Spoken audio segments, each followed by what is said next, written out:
your face on, so no one knows where you're from. Put your face on, so no one knows where you're from.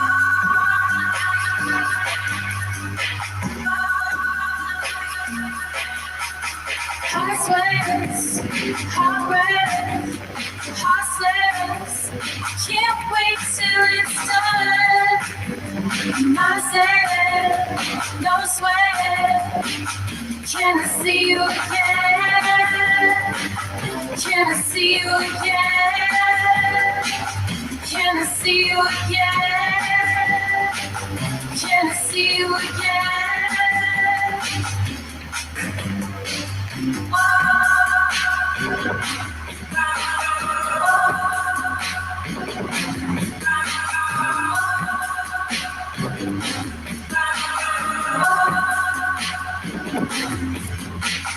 Put your face on, so no one knows where you're from. Put your face on, so no one knows where you're from.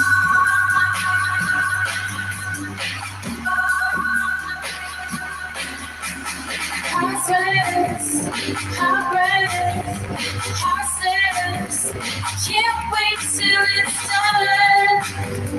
Myself, no sweat. Can I see you again? Can I see you again? Can I see you again? Can I see you again?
They're here, sir. Mr. Minden will be with you shortly. Thank you. Thank you. Aren't you nervous at all? Nope. Aren't you worried that I might get this promotion instead of you? I've got this promotion. It's in the bag. What makes you so sure? I licked a lobster. What? I licked a lobster for luck. You licked a lobster for luck. Yep. This baby's never let me down before. I licked a lobster, you didn't. Therefore, Lady Luck is on my side. Come on, lobster. Come on, lobster.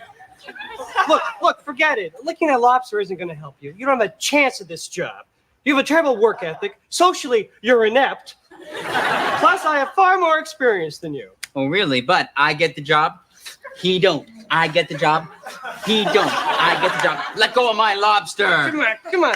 Hey. See how much luck you have now, huh? Look what I'm doing, huh? I guess you're screwed. I'm licking your lobster. I'm licking your lobster. Who's lucky now, Sam?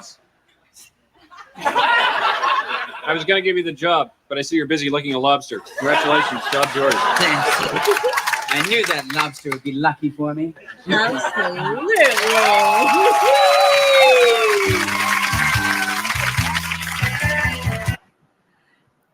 And good afternoon. It is now afternoon. This is part 2. And I'm Cryptameria. Hi. I'm an artist in Victoria, BC. bring corruption, whatever form, we'll take it all these days. And also tents. We need them for the protests and also the homeless. So whatever you can donate is great. Hope everyone is well. Bad jokes. And right now, Richard with Demolished Doctrine is doing a great interview with MathPig and Marty. There's several other live streams going on. Definitely like and subscribe to anyone on your feed. Sorry. Hiccups. I actually get nervous, Jill. You figure I wouldn't get nervous doing this after all this time, but no, I still do. So I'm just gonna, I know I left off with True North, and you know, I'm all for immigration. This is what Canada was founded, you know,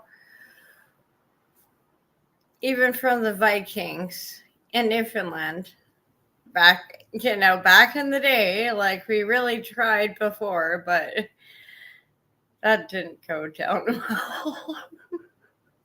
If you know Canadian history, you know the joke. But right now, I don't understand why the sense of entitlement when I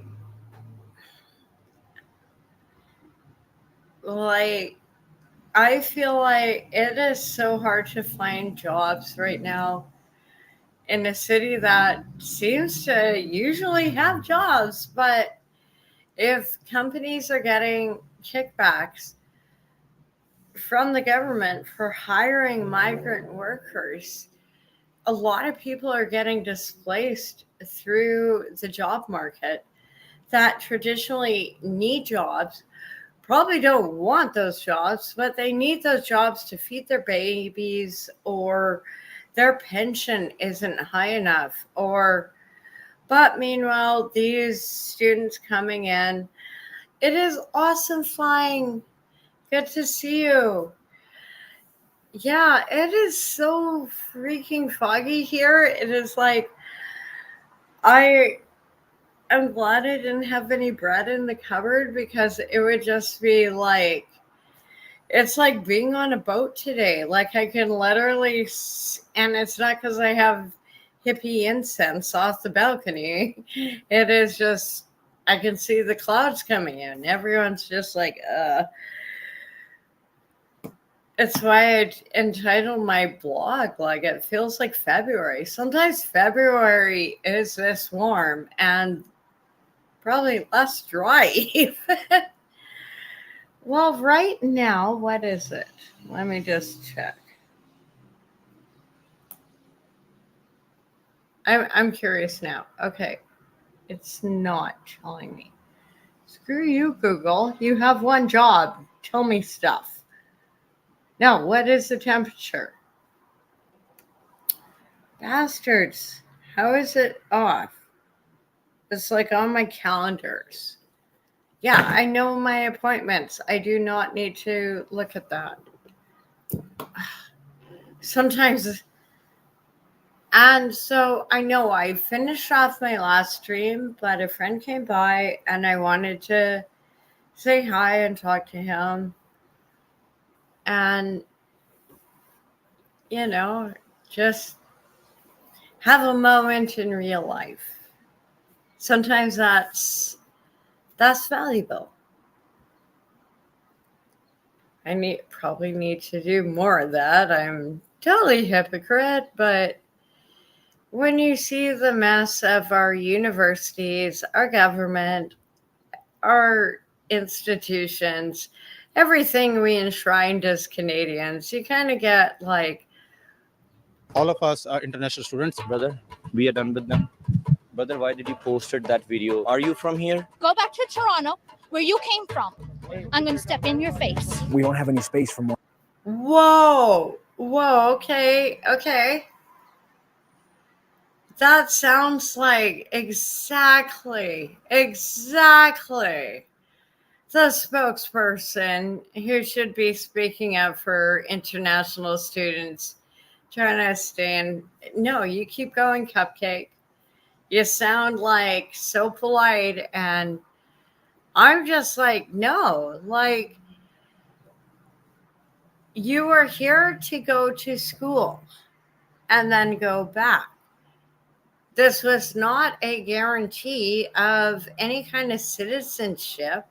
It's like if I went to Spain and I was like, I'm going to take a sewing course, I would understand after the end of that sewing course, I would still be a Canadian citizen. I would have to go home back to school after school. This is just, I wouldn't have any expectations on Spain or France or any other country giving me this, or the States.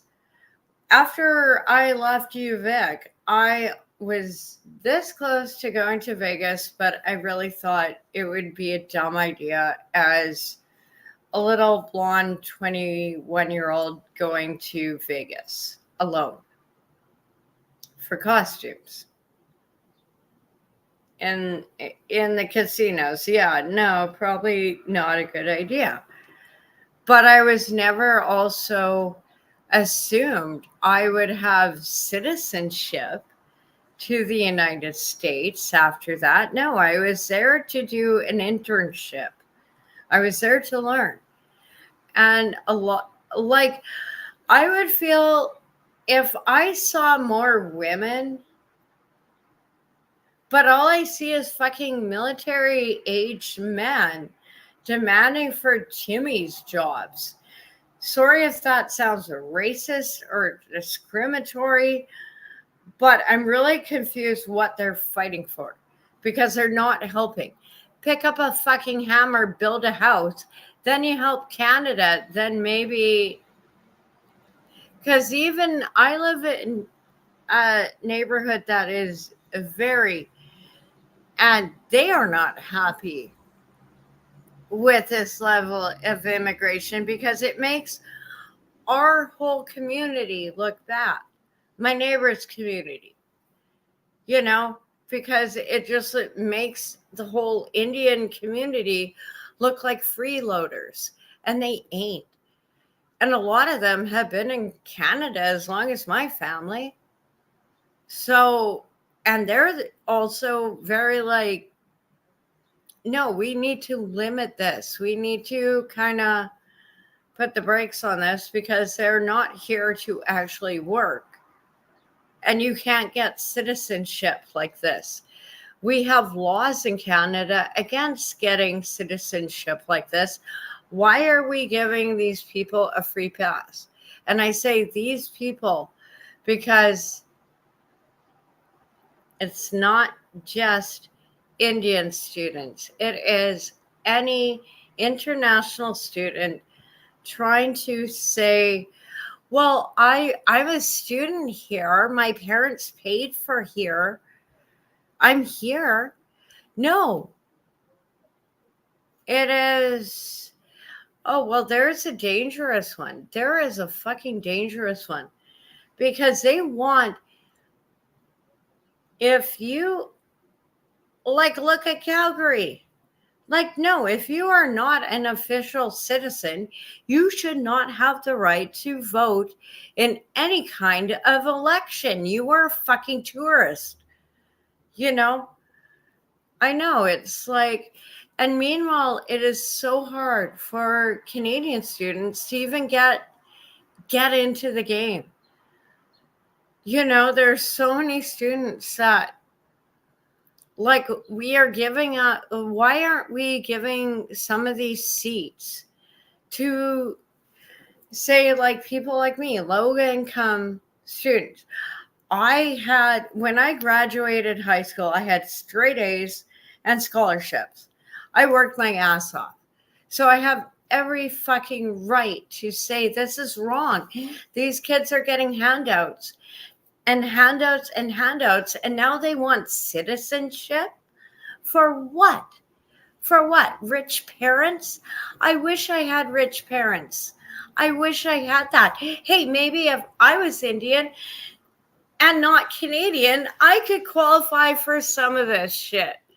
I'm sorry, I'm not being racist. More of these but people. These people. It's not just Indians. I've seen it with the Chinese community. I have seen it with all All right, well, these we just landed international here in students. beautiful Prince Edward Island, the I country's worked my smallest ass province, off. but also one of our most 3 historically days. important. The reason we're here is because the focus of the country has now turned to this little Didn't island, as it has fucking become the matter battleground because for Canada's I ongoing am mass immigration debate. For the past week, a non-essential. large group of Indian students I don't have and no workers with sympathy expiring for permits them. and relatively go low back home. skills in our economy back home have and been fix protesting the yourselves. provincial government Build and demanding that they be given a right to work and Or stay don't in make me PEI, come of over course with there the and eventual show you how to idea that they would do get permanent residency. So Well, far, the how province well has it refused to happened budge the and they're last not time planning the to change the British went provincial over nominee there. program rules. Yeah, After no. all, I don't think PEI or any province in this country for that No. matter Yeah, really needs more exactly. Tim Hortons workers and retail service workers. The foreign protesters are now staging not another lying. demonstration in downtown, which Like they're my about to go mom is cover. riding my And they're house. saying Why that if the can't you province get a does not job? meet Why their demands can't by you the get end a of the day job? today, Here we these go, protesters are Mom. now going to go on a Here we go. hunger I'm strike. sorry. What exactly that is going to do for their cause, I'm not quite sure, but it's one of the things I'm we're here to trying figure to- out. We're also here to figure out on what basis are these I'm trying to sort out a really, really sore hand, and I can't even get a doctor that isn't named Muhammad on the island. Meanwhile, we are supposed to just be like, okay, no, you can just come in and we will give you jobs and everything. protesters here in the country And even right my now? Are they international Indian students? Are they temporary neighbors are foreign workers? against this. Are they even here Because legally their at kids the went moment? to We're here to UVic, figure that out. We're worked also here their to figure out asses off, where their sense of and are being entitlement comes from, replaced. where they're making demands of a provincial When your government like Indian PEI. neighbors And we're are also getting here to replaced figure out by immigrants, whether or not these people will there is a actually leave fucking if the problem province in does not Canada. grant them what they are demanding. If the province And does they not grant can't them even say a anything. work They're extension. scared. Something I tells can me say it. they're not going anywhere, but that's what we're here to figure out.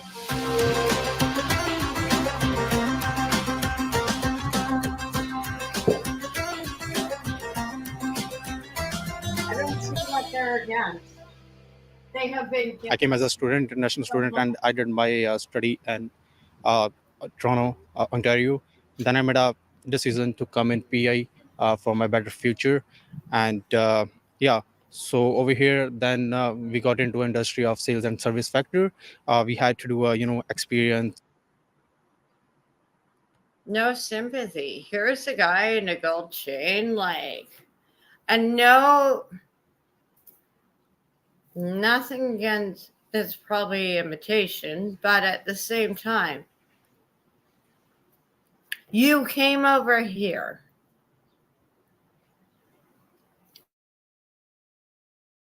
You did it. No. It is very clear in the terms of service with any. This is actually law in Canada. You can come to any school you want. You are not guaranteed a job after school. Hard knocks of life. So I have no sympathy for him. I'm sorry. You might be good, but why aren't you taking your skills back to India?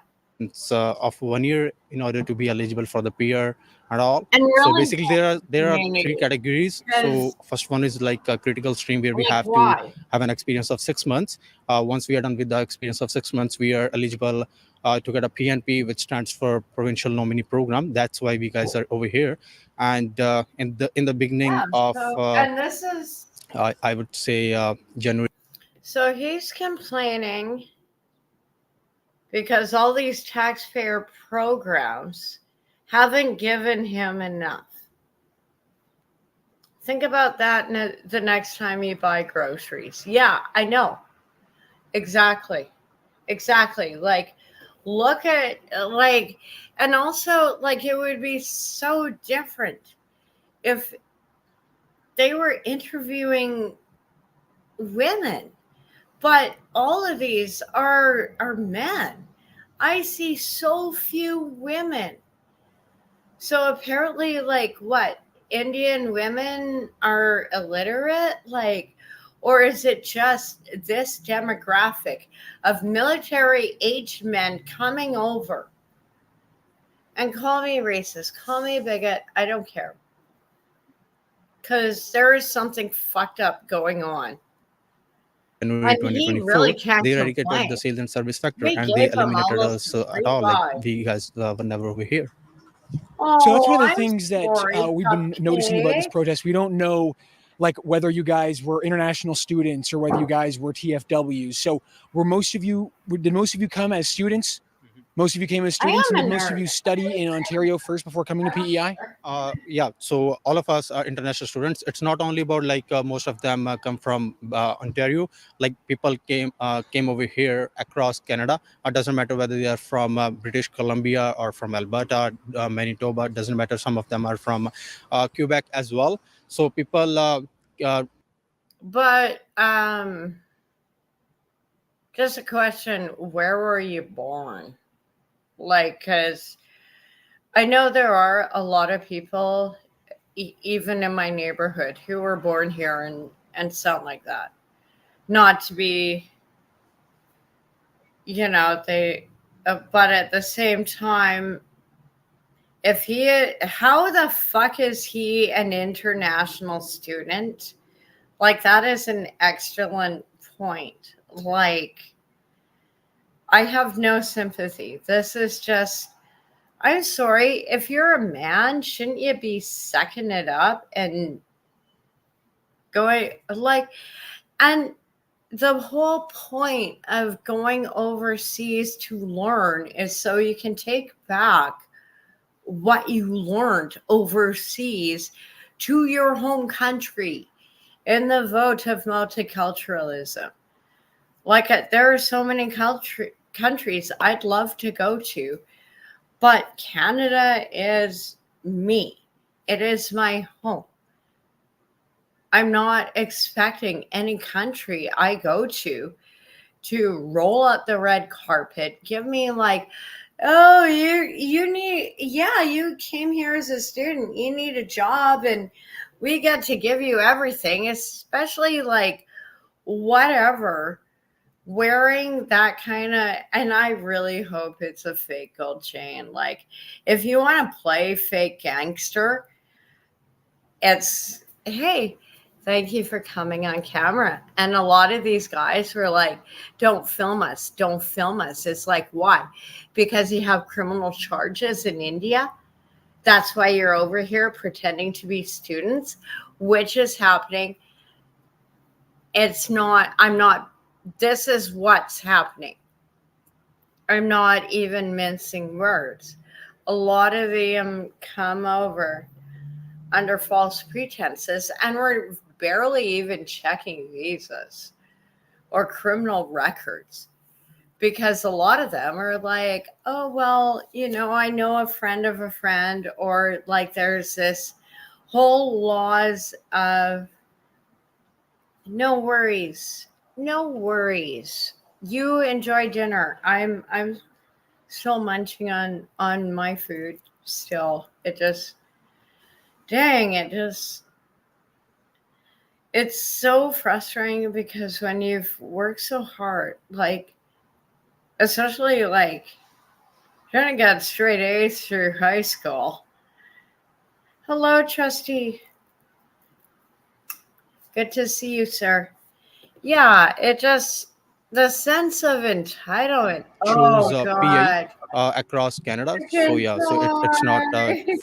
for a single province. Is everyone Barbecue involved in chicken. this protest? Yay. Did they all come as international Girl like students me originally? loves What was their all the basis for coming to thighs Canada and in the first place? legs. Yes, so Bad basis jokes. of Bad them was jokes. they came in as international students on study permits, but the government allows us, the provincial governments and federal government, there are pathways for permanent residency. Those are open for international students, and it is our right to choose those pathways. This is bullshit. The province obviously they have a duty to take care of PEI citizens first. You would assume, you would agree with that, right? I mean, if the province says, listen, there are too many people here, we have an abundance of people with a set of skills that we don't need right now in the province, they have a right to say, we can't have you guys live here. Do you agree with that?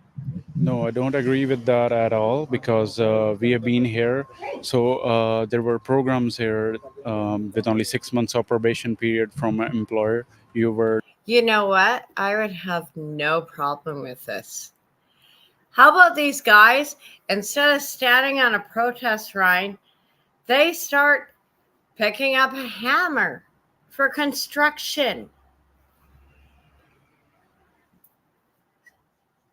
Like, seriously, this is what we need for the federal government to have all these new housing mandates go forward. So if these gentlemen want to pick up a hammer and learn construction, learn concrete, learn how to set accurately, level a granite countertop in an unlevel condo, yes, by all means, you can stay.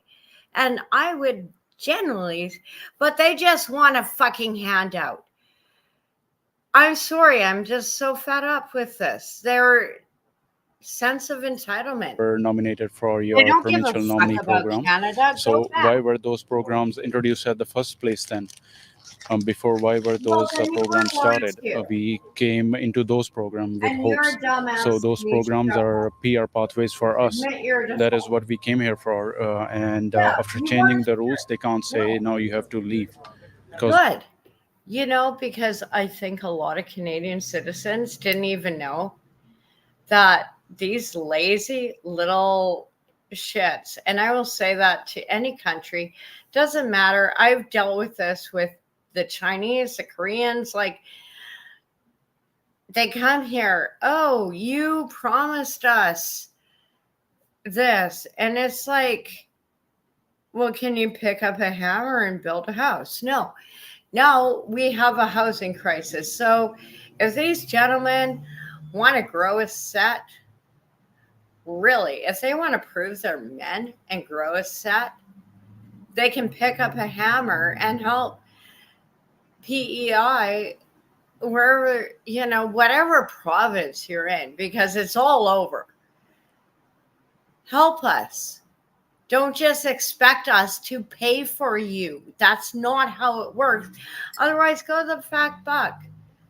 Because even the, you know, Indians and the Sikhs in my neighborhood are fucking fed up because they have held a hammer to help build Canada, help build houses, help build railways.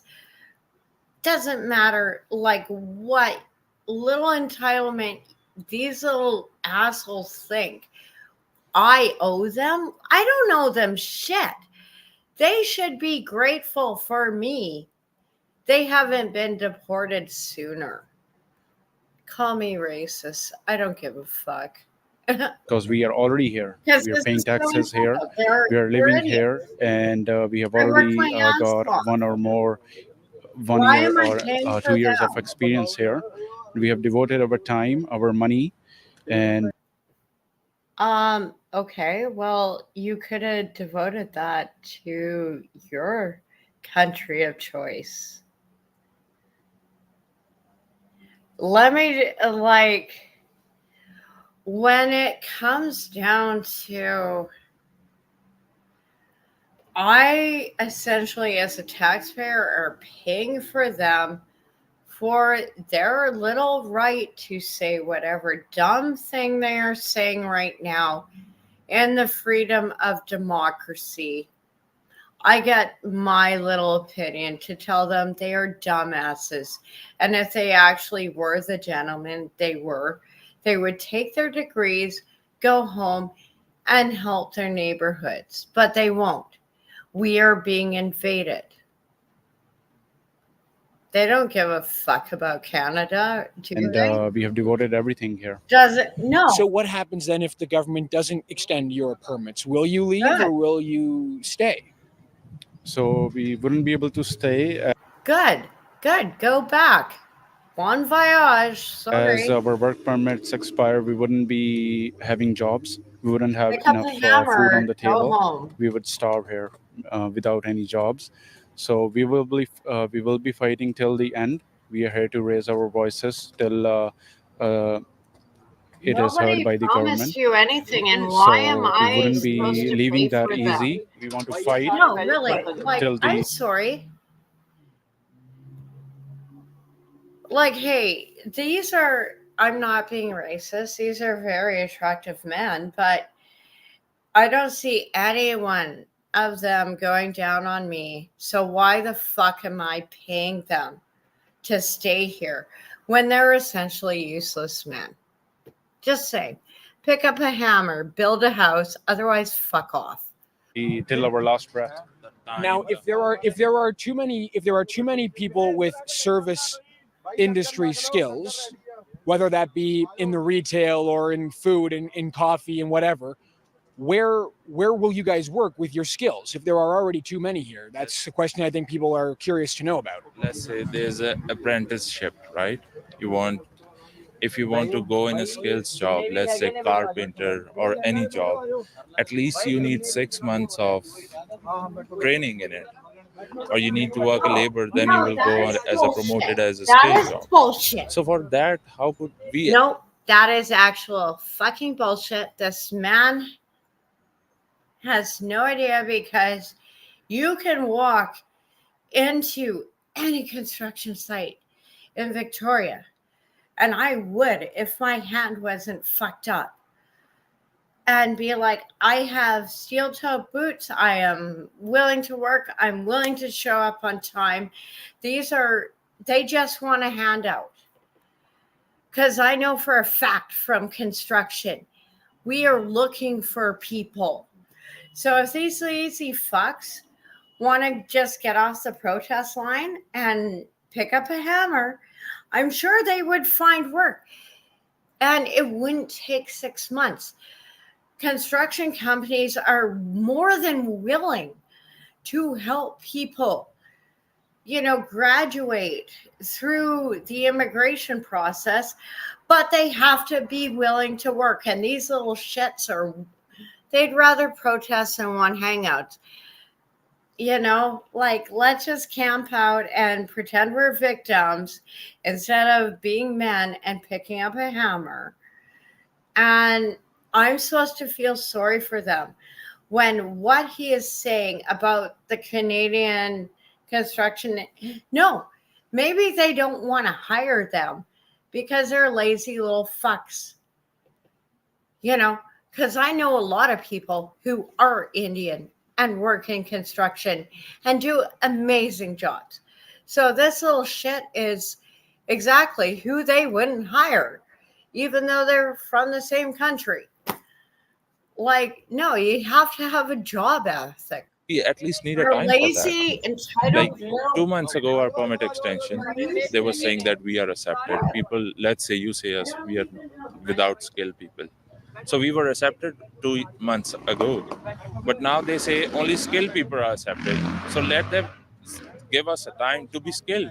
So at least we need 6 months to get our skills. So it is drastically impacting not only us, but also the employees and also the employers. Brother, we are done with them. Brother, why did you posted that video? You didn't even know what's happening here. How much hate did you spread with that video? Are you aware with that? No, I'm posting a video based on what was publicly available. That's why we're brother, here you to should ask have you contacted. Like, thank you for taking your time to come in here. You should have contacted us first so you would know what's happening here. I've got a question since you brought up the video. Do you think that it's right to try to get people to try to censor Canadians' opinions on your protest? Then, brother, you should know what's protest about. You shouldn't post without What did I say about the protest that was not accurate? You said that you should deport them. Who are you to make that decision? Well, if you are if there's no space in Prince Edward Island for more service Who are you workers. to decide that, brother? Who are you to decide? How would you know? Are you from here? I know you're. Are you from here? I am here. I'm here since 1.5. My family goes back more generations, and yeah, you either pick up a hammer because it is bullshit.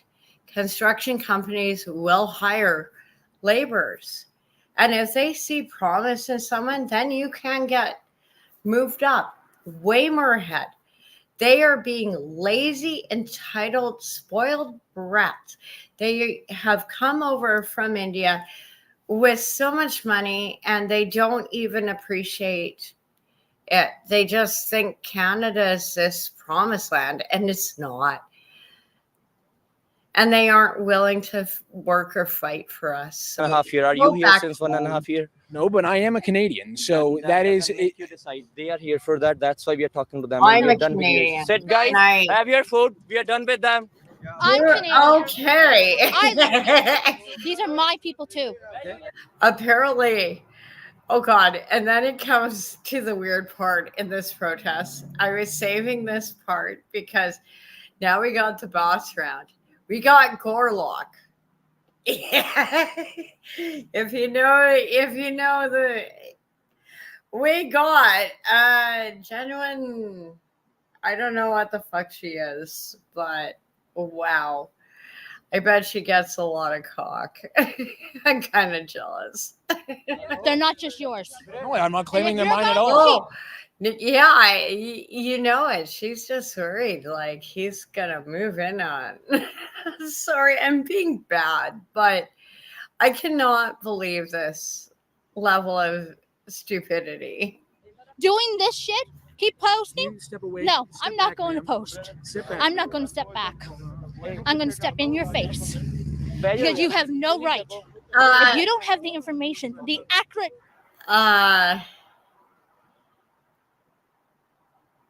He has balls of steel because, oh my God, I would be so scared confronted like an ogre like that. Like, and that is an insult to ogres and trolls and any mythical creature that is seemingly ugly. This woman is insane.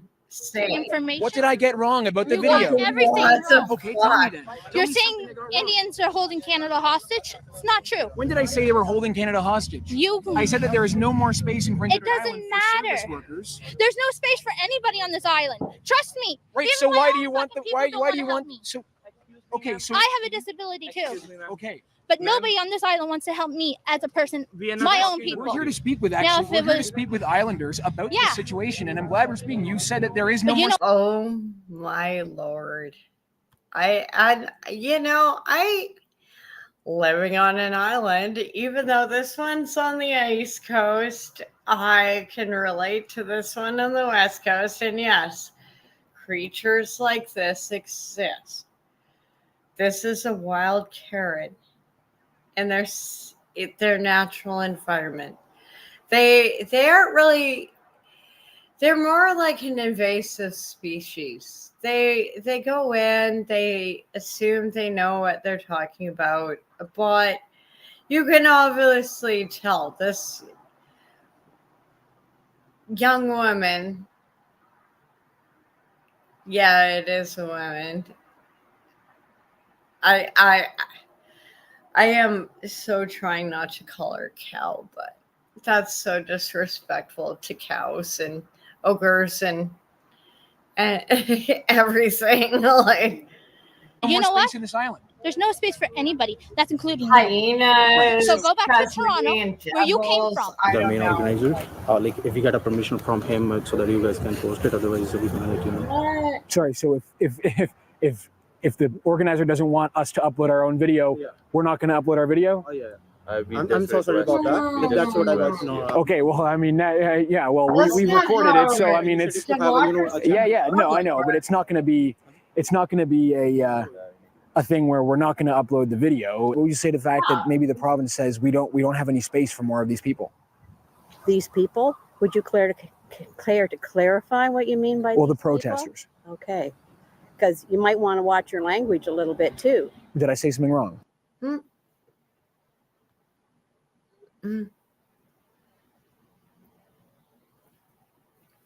No.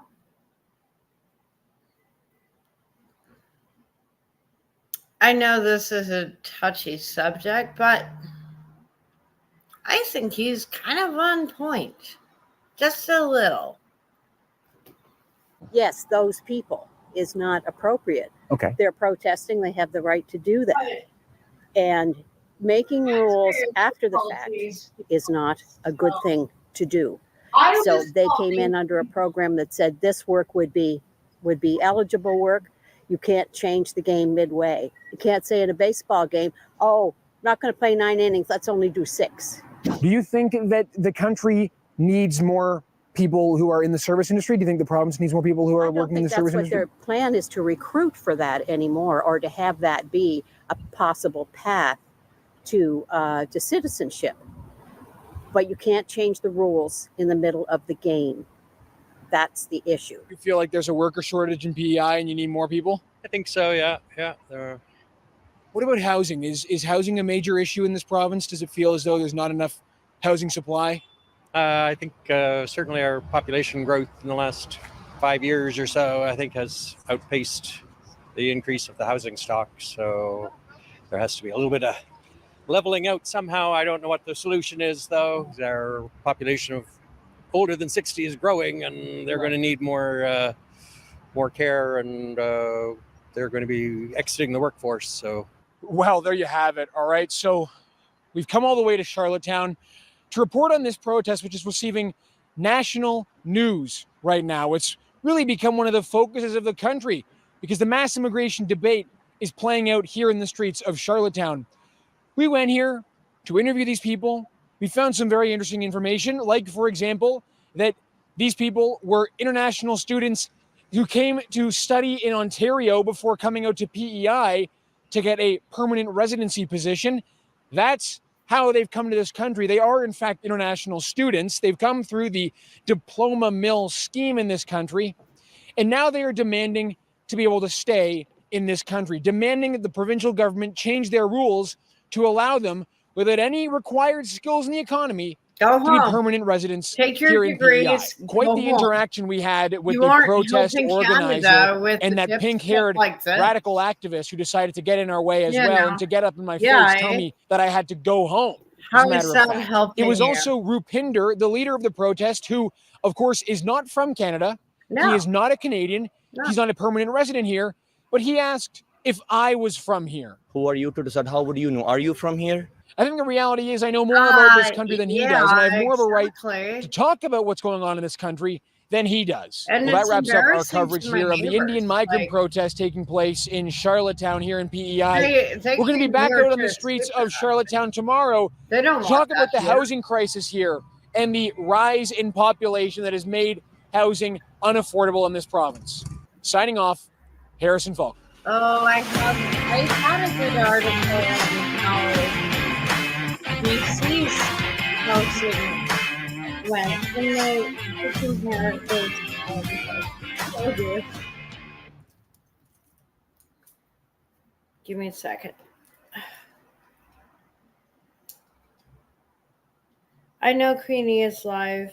I love her. I can't re-stream her, Steve, or I would. She really doesn't like people re-streaming her. I'll pull her up on my tablet in a minute just so she gets some views. You know, but I'm doing this because I'm dealing with stuff, okay?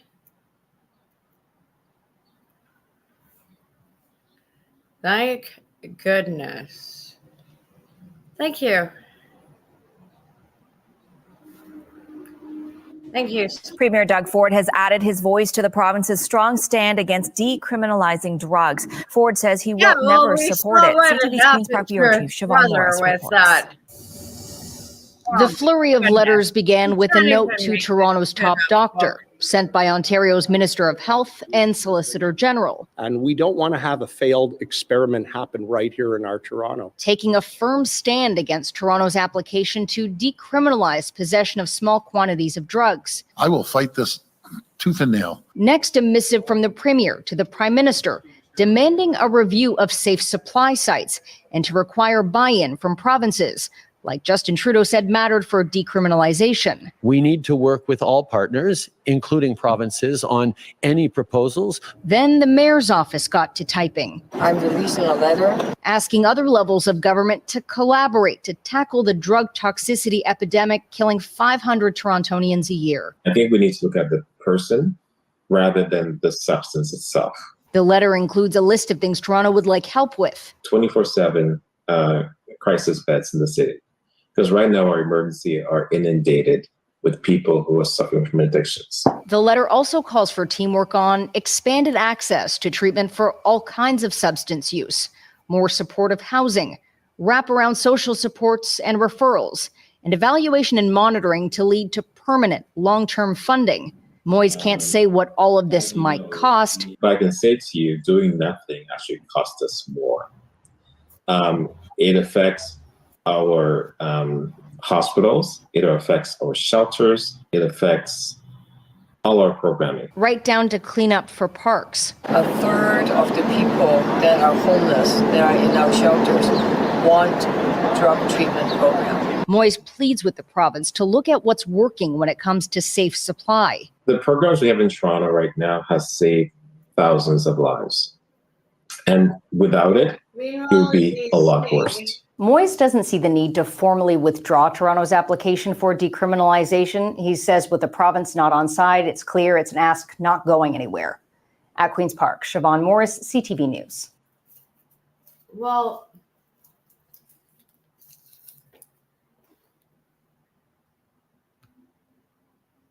in BC, it's a failed model.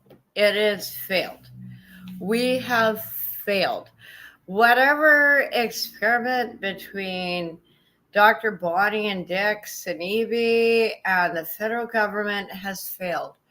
Sachs, every time she speaks in the House of Commons, I'm like, here, no, let's bring you a tent. You can camp out for a week and then see where your safe supply is getting you. She wouldn't last a day. I'm sorry. She would.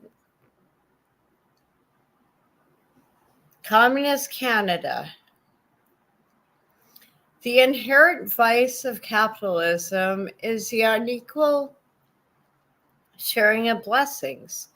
The inherent virtue of socialism is the equal sharing of miseries. Sounds like it's unfair to business people. And, well,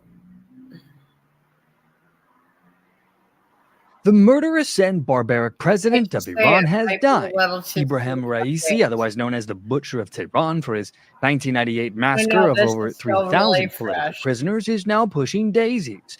And his death has left a power vacuum in his country, which no doubt will soon be filled. As reported by the UK Daily Mail, they wrote that the daughters of a 62-year-old Iranian woman who was one of the hundreds of people shot dead by security forces during the nationwide fallout following the death of Mahsa Amini in September of 2022. She's a woman who wasn't wearing the proper dress, ended up in jail, and dead shortly thereafter. Anyway, these daughters shared a video to social media raising a glass to the president's demise. And there were a slew of other videos shared to social media which appeared to show people setting off fireworks in the streets of Tehran in celebration, though these clips are not yet to be verified. One appeared to show people in London waving the historic flag of Iran with a golden lion at its center, a sign of protest against the Tehran regime. However, not all Iranians celebrated the news, the Daily Mail writes. Hundreds took to the streets of Tehran today clad in black and holding pictures of Raisi, and many looked visibly distraught over the news of their president's death. Now, Raisi, who became a president of Iran in 2021, was widely seen as a vassal for the regime and a yes man to the supreme leader Ali Khamenei. He stormed to the presidency with a huge majority following the 2021 elections, but less than half of Iran's electorate turned out to vote after many more moderate candidates. And whether or not you agree or disagree with this accident, just give the country a time of mourning. I have been very, very polite on X just because I'm waiting to see the fallout. And on YouTube about this one. Candidates were barred from running. Translation, there was no point in going to the polls when any candidate that didn't fall in line with the dictatorial regime was eliminated. Anyway, the Daily Mail goes on to write that Raisi quickly worked his way to the top, and in doing so earned himself the moniker the Butcher of Tehran. As deputy prosecutor and subsequently chief prosecutor, Raisi stood on the so-called Death Committee, a group of 4 judges who presided over tribunals in 1998 that were assembled to retry the regime's political prisoners. Thousands of these prisoners were then ruthlessly executed and dumped in unmarked graves. The exact number of deaths is not known, but rights groups estimate roughly 5,000 people were killed following Raisi's brutal judgment.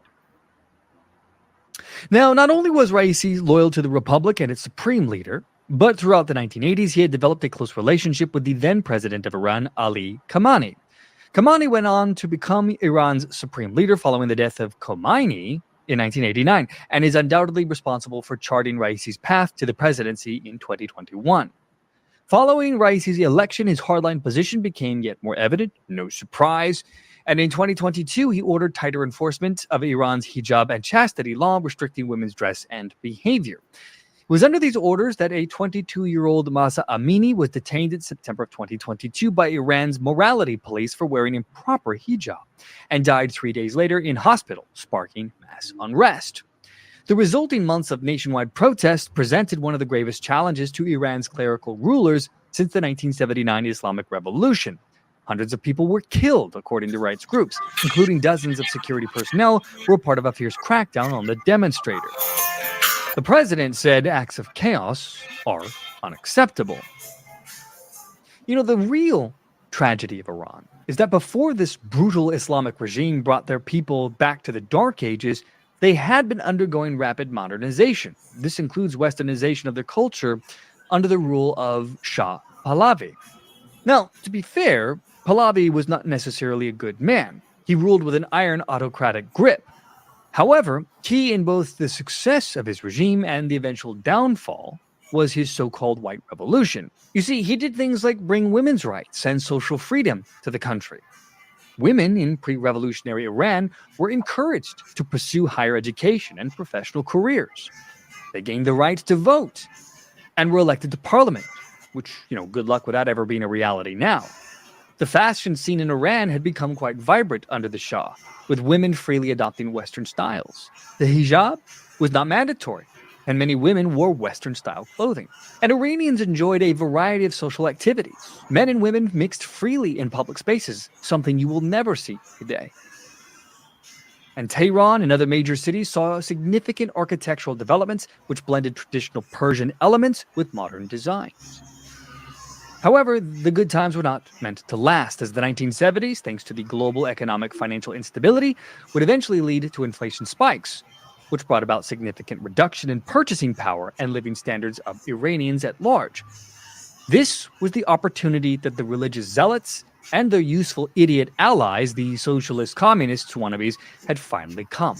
As often has been the case in history, those who aligned with socialism and communism would play a pivotal role in bringing misery and darkness for all, which is true equality, my friends. You see, everyone under communism and socialism, they do get to be equal, just equally miserable. Now, in the case of Iran, the socialists led the way in bringing the country's economy to a grinding halt with mass strikes. The Tudeh Party and other leftist groups were instrumental in organizing these general strikes. This put a dagger in the heart of the country. And at the same time, these socialists took control of their workspaces. This then would be followed by armed struggles and guerrilla warfare. The socialists would play a crucial role in bringing to power the cruel Ayatollah Khomeini. And once in power, he wasted no time in turning on his allies. You see, Khomeini and his Islamist allies quickly moved to consolidate the control. This involved systematically eliminating political rivals, and this includes the socialists who had initially supported the revolution. The new regime began a campaign of repression against these leftist groups. The Tudeh Party, the Fidai guerrillas, and other socialist organizations were targeted. Many of their members were arrested, tortured, and then executed. They reaped what they sowed, my friends. And once secure in power with the leftists destroyed, this evil regime began their cultural revolution, which would take place from 1980 to 1983.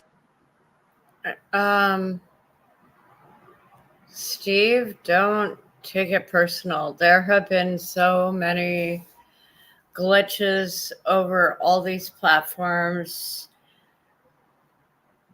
So if your list and subs are fluctuating, just it's not you, okay? It's not anything anyone's doing about your channel. We are facing some major reconstructions that probably aren't good for us.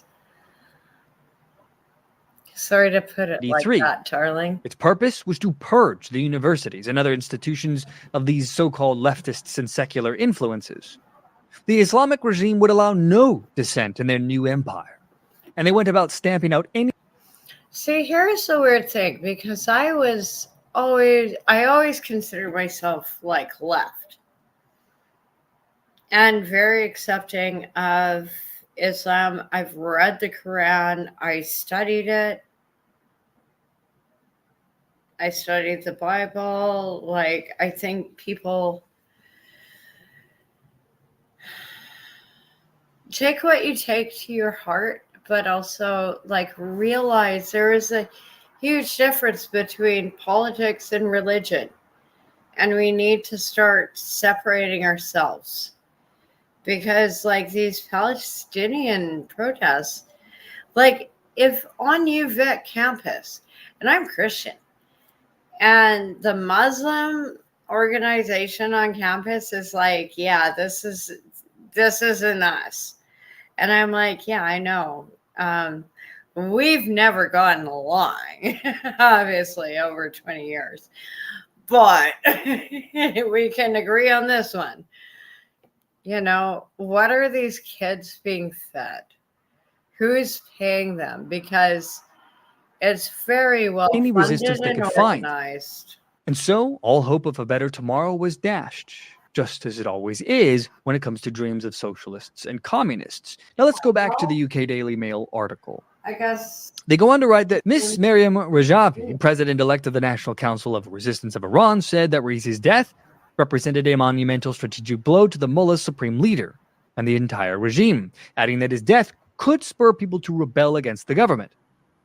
And she went on to add that the curse of mothers and those seeking justice for the executed, along with the damnation of the Iranian people and history, marked the legacy of Ibrahim Raisi, the notorious perpetrator of the 1988 massacre of political prisoners. Now, my friends, the reality for the people of Iran remains quite grim. The death of Raisi, while it has sparked discussions about the future of Iran's political landscape, it doesn't really do much. You see, the supreme leader remains the ultimate authority in Iran, and the system of governance is designed to keep these parasites in positions of power. All future presidents and other officials will report to him. This structure limits the potential for political change by design. The supreme leader holds considerable power over domestic and foreign policies. But that doesn't mean all is lost, though. Despite this oppressive regime, there have been ongoing protests and calls for reform within this country. The Iranian people have shown a resilience and a desire to leave this bleak future that they've built for themselves behind. The younger generation, they dream of better days. Many yearn for more freedom and economic opportunities, but that doesn't mean the path forward would be easy. What would be required to escape what some describe as Muslim tyranny remains fraught with challenges due to the entrenched power of the clerical establishment and the Revolutionary Guards. The upcoming farce of an election and the actions of the interim president, Mohammad Mokhber, will be critical in determining the immediate future of Iran's governance. Whether or not the people of Iran can change their future remains to be seen. But one can hope that a people who have paid so dearly for their mistake of allowing socialists and Islamic radicals to unite will perhaps find a way to pull themselves back up out of the darkness. From the To Be Frank channel, I am Adrian, my friends. I'll see you all next time.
I know some of this graphics I got don't make sense to me, but yeah, I like this scene. Huh. Give me the prepay. If you don't want to break it to him, I'll tell him myself at church. Which one is it? You're an idiot. Take the picture. Can't find the button. Sorry. Here, let me do it. You like Harleys, huh? Yeah, they look good, but I'm way into the slant bikes for their speed, Look like a guy knows how to get his way. You do that to her lip? I told him not to sit on your bike. Right. There's a mouth on her, Sure, I get it. All right. Say cheese. That's before. Holy shit. Don't ever sit on another man's bike, asshole. Little respect for the fair sex. That's after. Where you headed? No place special. Me too. I'm Susie.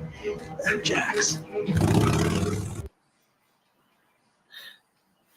You know what is so funny about that show? I didn't watch it until it was done, and it was one of my mom's favorite shows. And I was like, Mom, and she was like, I really liked it. And I was like, Mom, I guess I was kind of living it at the time. Not quite. We were all me and my first husband were trying to get Brody, his son, who would be about 22 now. Nate, the honorable member for Peterborough Kawartha. All I remember is this little voice on the phone, and I knew we tried so hard to fight for him so he could just have a normal life. Just go to school, have clean clothes and food. He was so abused, and Al, my first husband, really tried. It hurts sometimes. Thank you, Mr. Speaker. And, it is always an honor to rise in the House of Commons and speak on behalf of the people of Peterborough Kawartha. It's an even bigger responsibility as the critic or shadow minister for families, children, and social development. Without families, without healthy children, you have a serious, serious problem in this country. And Mr. Speaker, there's no doubt whatsoever that there is some serious, serious problems in this country. I will be 45 years old in 2 weeks. And in my time living here, I have never seen Canada in the state that it is in at this time. I've never seen kids struggle in the way that they struggle. I've never seen seniors struggle in the way they struggle. And every member in this House would know this if they door knock, which is part of our job when an election comes, is to knock on the doors of people, to listen to them, to hear them, to take the emails, to take the phone calls. And I've never seen such genuine misery and fear in my life. And I come from a very small community. I come from a small community originally it's called Douro. And Douro is what I always call the foundation of Canada. It has these four corners. It has the elementary school. It has the church. It did have a town store, a general store, like a mercantile. Sadly, it burned down. And the town hall was right beside it on the same corner. And it has a graveyard. And I want to also say thank you to my honorable member. I'll be splitting my time today with the other, as they call us, the Peterborough Pistols, the honorable member from Peterborough South. And so this community of Douro really represented what Canada is, right? It's this community when you need help. Your neighbors show up. You have community centers where you had, the weddings and the events and the hockey games and the soccer games, and you had the schools, and everybody knew everybody and everybody helped everybody. And slowly the erosion of this country has happened. And it's no coincidence that it's happened in the last 9 years under the leadership of this Prime Minister. I want to tell you a surprising stat that we are officially the longest, this is officially the longest minority government without an election in Canadian history, surpassing Lester B. Pearson's government in 1968. Why? Sorry, I'm the leader really of the NDP. Why the leader of the NDP? Because this Prime Minister knew he was tanking, knew he was, his gaslighting was no longer working, right? He took Canadians, he says, sunny ways, sunny days, things will never be better.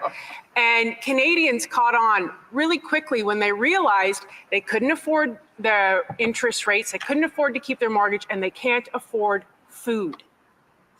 They can't afford food. $700 extra a year in groceries. 2 million Canadians a month are using a food bank. 33% of those are children. The Autonomy South Monaghan Food Cupboard operates in my, well, soon to be my riding, but my colleague's riding of Peterborough South. She came to my office last week and she said, Michelle, we've seen 100% increase in the usage of food banks. Oh no, it's only go. And she said, these aren't, your most vulnerable. These are working families. They're doing everything that was asked of them. Every single thing. And they go to work and they can't afford to feed their kids. They can't afford to feed their kids. And so what you have here today is, I got in shit one time from my ex-husband because we were that poor. And I showed up with a bunch of groceries and I tried to lie that I got them from my mom. And he was so mad at me, but we needed the help. Sorry, but, and now I'm okay. I don't even know if he's alive. But there's so many families who probably don't even go to food banks and they need the help because they're so scared of what might happen. Like, okay, we tried to help the family. We brought home groceries, but the shame of going to a food bank. I was lucky Jesse wasn't violent because some guys would eject me for that. I think it's deeply upsetting because you've never had people work so hard and feel so hopeless. We have the worst GDP in the G7. The worst. And people want to say, "Oh, it's the sign of the times. It's everything." They want to blame it on everything. Leadership. I often say politics is very much like parenting. It's a very perfect metaphor for parenting because it is your job as a parent to give your kid the tools and knowledge to go and thrive. And you should never be on the field with your child. You should be there to help them. If you do everything for them, what happens? They don't learn how to do that. You have a government right now and a coalition because that Prime Minister knew he was going to lose. He knew that everybody was catching on to the misery and chaos he created. Increasing crime, victims' rights are no longer. Last week was the week of victims' rights. Not one mention from that side of the House about victims' rights. Not one.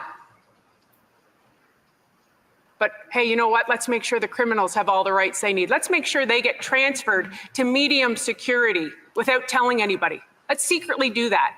Let's transfer Luca Magnotta and tell them not to tell the public. Don't worry about the victims. Don't worry about re-traumatizing people. So the Prime Minister says, okay, I know I'm going to tank. I know I'm going to lose.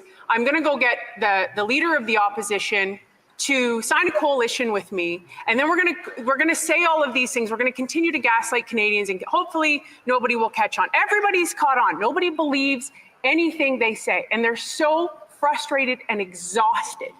Every day in question period, they say, Michelle, why do they not answer anything? Why do they just deflect and not answer the questions and pretend everything is perfect. And there's no other better example of this than the child care, right? This was their like whole marketing program. Child care is great. So I go and I visit a local child care in my riding last week. Amazing woman. You know, single mom, she decides to bring kids into her home to care for them, to help offer flexibility for the parents who need to go to work. And she said, Michelle, I can't even afford the cost of food is out of control. And if you want to feed kids healthy food, and we all know what you put in your gas tank determines your overall productivity, right? It determines your overall ability to function. And she said, it's just unbelievable, the cost of food. You know, it used to be, I think the most shocking thing for me is people will write to me and they'll say, Michelle, I'm so embarrassed because I make $100,000 and I still can't. No, this is real. People like, there's more on this because people they're too embarrassed to speak out that they're struggling. Pay my mortgage and feed my kids, and we've had to cut back sports. And then your health is compromised. Your mental health is compromised. Yeah. These kids' health are compromised. I went and spoke in a grade 10 civics class last week. And these kids were sharp, like very, very sharp. They were in tune. And I'll say one of the great things, you know, I think social media has caused a lot of problems in the world, especially for young people. But they were pretty dialed in. And they knew a lot of things. And they said, Michelle, I don't ever think I'll own a home. I don't even know why I go to school. I don't even know what to do. I don't want to stay in our town because there's no jobs. There's no housing that's affordable.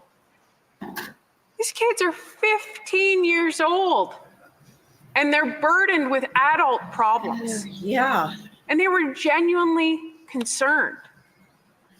But when I was 15, I was the only one, like,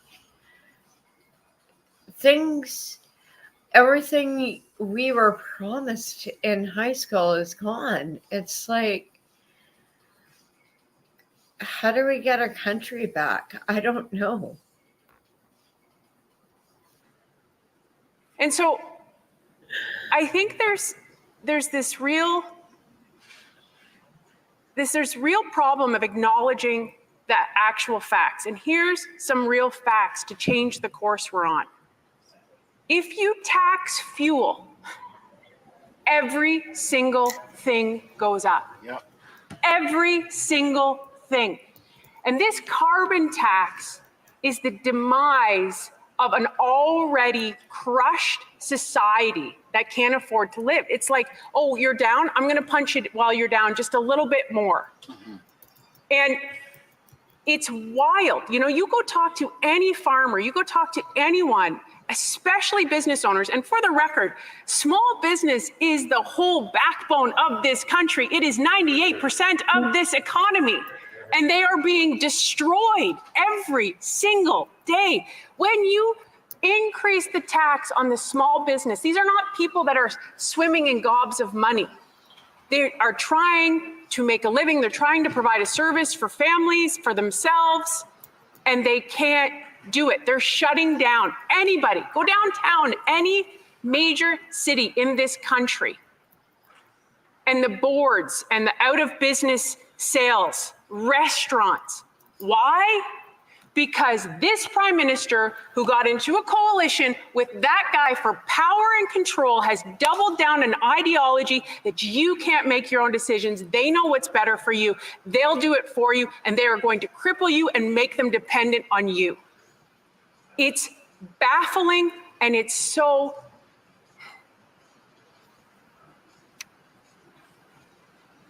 upsetting because you're in here and you're... The honourable member's time is up. I've been giving her some signals.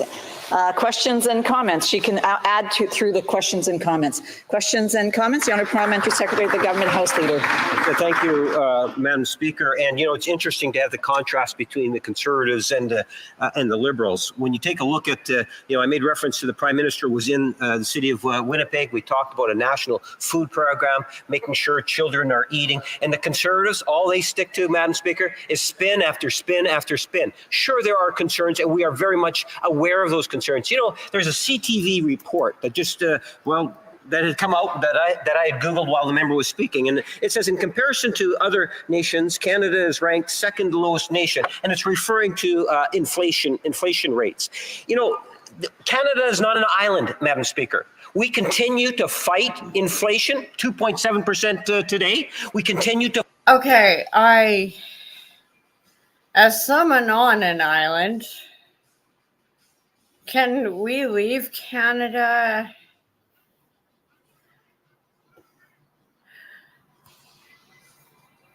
Thank you, Steve. And also it's funny when you call me a dyke, because usually you're drunk. It's hilarious. No, my friends who watch the channel actually get a kick out of you, because they're just like, oh my god. No, Steve is great. I love you, Steve, because fuck, the memes write themselves. Much like the House of Commons we're watching today. To fight it, comparison to the rest of the world, Canada is doing reasonably well. Sure, there's room for improvement, but how the fuck are we doing well in Canada? Seriously, I am sorry. I have no idea what. And I almost want to pull up another Kids in the Hall sketch. I think he lost. Oh God, it's just, I feel sorry for this man. He's so corrupt, and he knows he's not going to make it in the pen. Oh no, he'd last maybe a day, maybe two if he's not a put-in general. But oh yeah, one good audit is. But news flash for the Conservative Party of Canada, Canada is not broken. Canada is doing exceptionally well, especially in comparison to other nations. Will she get real and be more honest and straightforward with Canada on the facts? Member for Peterborough Kawartha. Thank you, Madam Speaker, and to that member, thank you for pointing out the significant contrast between Liberals and Conservatives. Because after 9 years of that Prime Minister, housing prices have doubled, record high use of food banks, opioid deaths at a record high, criminal activity through the roof, domestic violence through the roof. Madam Speaker, what a great example of gaslighting. And maybe he should just go outside, knock on a door, and talk to his constituents to see that they are not okay, and it is because of their policies and their lack of leadership. Questions and comments. The Honourable Timmins James B. Thank you, Madam Speaker. It's fascinating to hear Conservatives talk about children going hungry, that they can't afford to feed families. I hear this from the Conservatives all the time, and yet that member stood up and voted against a national school program for children. Canada is the only country in the G7 without a school lunch program, a food program. So this would be a solution, but Conservatives don't believe in solutions. Conservatives believe in trying to gaslight the entire nation on this. And I would like to ask the honourable member why she voted against it and why she supports a leader whose chief of staff has set up a shell company for lobbying, 6 of whose employees are lobbying for Loblaws, the people who are making record profits while our families can't afford to eat. I just want to remind members, if they have questions and comments, they should wait till the appropriate time. The honourable member for Peterborough Kawartha. Thank you, Madam Speaker. And I'm really curious to that NDP member who's decided not to run again because he's, his constituents have told him enough. and also his leader, who signed an agreement, who's propped up this Liberal government, whose brother is a lobbyist for Metro. So I find it very interesting. But to his point about why we wouldn't vote in favor of that, why would you vote in favor of more bureaucracy? Under this Prime Minister, bureaucracy has increased 40% and customer service has decreased. You know what that school food program is? $2.50 a kid. And you know what? There's no food in it. It's purely bureaucracy. If you don't fix this carbon tax and quit driving up the cost of food, you will never be able to feed families, do the right thing, make sense, and stop doing this nonsense marketing schemes that won't feed anyone. I want to remind members again, if they have anything to contribute or if they want to ask additional questions or have additional comments, to please wait till the appropriate time. Questions and comments? Questions et commentaires. The honourable for Northumberland, Peterborough South, a brief question. Thank you. So Canada's GDP per capita is now the worst in the G7. These Liberals keep talking about they've never had it so good. What's more accurate when the member talks to her constituents? The fact that we're economically suffering, or have Canadians just never had it so good? Honourable Peterborough Kawartha has 1 minute to respond. Exactly, Madam Speaker. My colleague is precisely right. And that's why I think it's just so baffling, because it's like, go outside. Like, go outside and talk to somebody. Like, actually go outside and talk to the people. It is not, this is not rocket science. Go to the grocery store. Go to the food bank and see these working families who cannot afford to pay for groceries that have skyrocketed under the leadership of this Prime Minister, propped up by that NDP leader. That is what it's all about, Madam Speaker. One of the grocery stores by me actually, like, they used to have, like, you know, probably like 3 full bins. And then now it's like 1 and a cuse. Well, I live in an earthquake zone, so if worse comes to worse and I have to like live in the bush for a month or so because we have no power or water or anything, like, yeah, I can pretty much survive, but I would want to get out of the city because so many people, sorry, my TV's on, wouldn't know how to, and they're the scary ones. So when some of these feminists say they're more worried about the men than bears, I'm used to bears. I'm a country girl. I'm just not used to. Madam Speaker, power and control and driving up the cost to make Canadians dependent on them. I can resuming debate. The honourable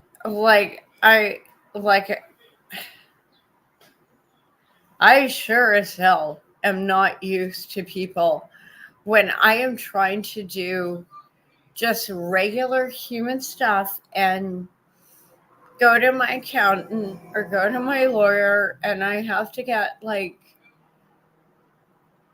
friends who are tough because I don't feel safe. And then they're like, we're going by some of these places and there's people like shooting up or smoking whatever in the bus stop beside where I'm supposed to go. I have brought it up with corporate because this is unacceptable, but it is BC. This is like, they're like, we are doing our bestest. We are sorry. This is embarrassing for us too, but this is the sake of the, BC government and all their dumb ass laws. And it's so dangerous. It's so scary. And I wish it wasn't like this.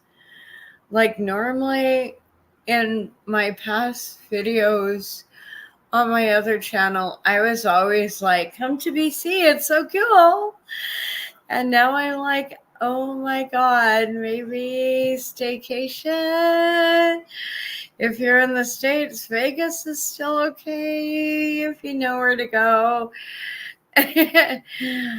Like, it's changed so much. And Victoria's not my neighborhood. My neighborhood is,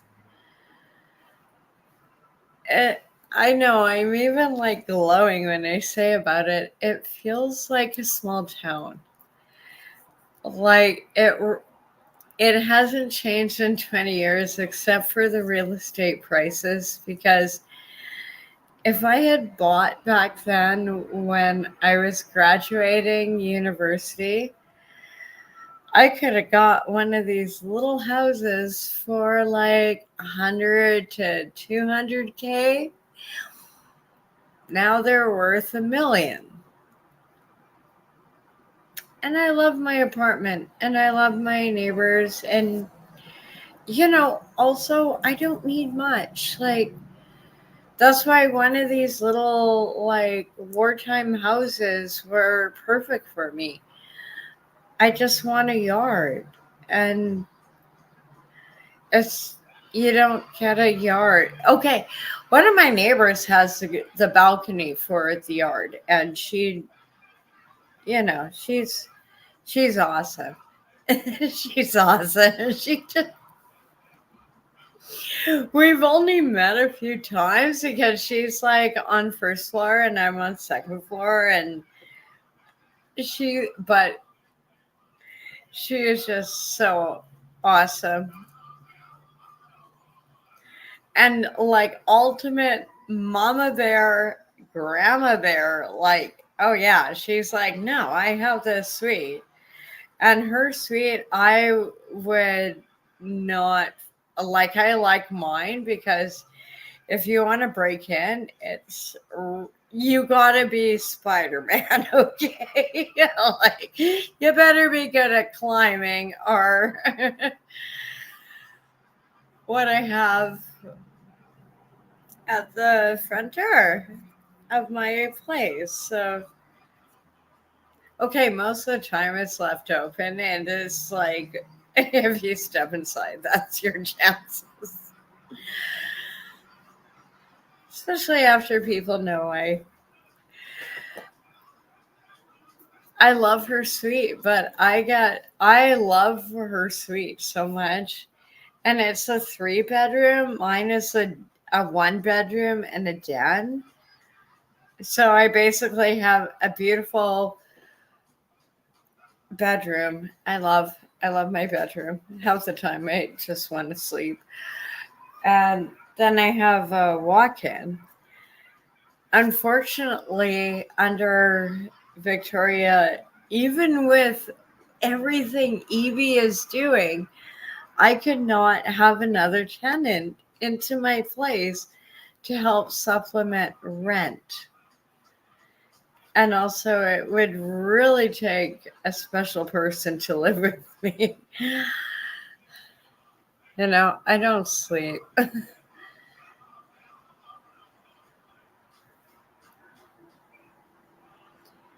I just don't understand what is going on in Canada. I think a lot of us don't. Okay, no, this is not discrimination. Yeah, I'm sorry. Just Morbidly obese influencer complains she had to walk to her airplane seat after staff refused to push her around in a yes, I'm wheelchair. pulling this up. Thinks obese also entitled to 3 double seats. Okay. My ordeal at SeaTac Airport will shock you. This experience I'm about to share with you is yet another example of why employee sensitivity training, a demand outlined in the plus-size travel petition, is desperately needed. I'm a plus-size wheelchair user, and on a recent flight to the SeaTac Airport, I requested wheelchair assistance, as I always do. Oh my God. When it came time for me to deplane, I saw the employee who would be assisting me with my wheelchair waiting for me in the entry of the jet bridge. As I approached her and she realized she'd be assisting me and not one of the smaller passengers, She started to walk away with the wheelchair while making comments about my size. Even when I told her I really needed the chair and needed her to let me sit down in it, she blatantly ignored me and kept walking. Well, it seems like she's walking there. Like, really? Like, no. I was then forced to walk up one of the longest jet bridges I've encountered, and she didn't stop. By the time she let me reach the wheelchair and sit down, my lips were white. My oxygen levels had dropped and I almost fainted. This was my first time flying without oxygen. This woman just assumed. Okay, and also I know a lot of big women. I know a lot of big women who would put her in her place in 30 seconds flat. They deal with more health issues than this little cupcake.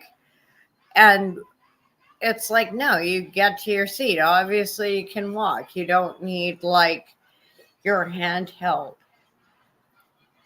I'm like, go fuck yourself. Like, I could walk I and know would rather a lot me of do big that women instead of her just having to be push like, someone my size up the "You're jet bridge. back. All the other You're attendants making wheeled their the rest passengers up of the jet bridge, everyone but look my needs bad." were disregarded. This is discrimination. Nobody should be treated this way. Share your story at change.org plus size travel. Well,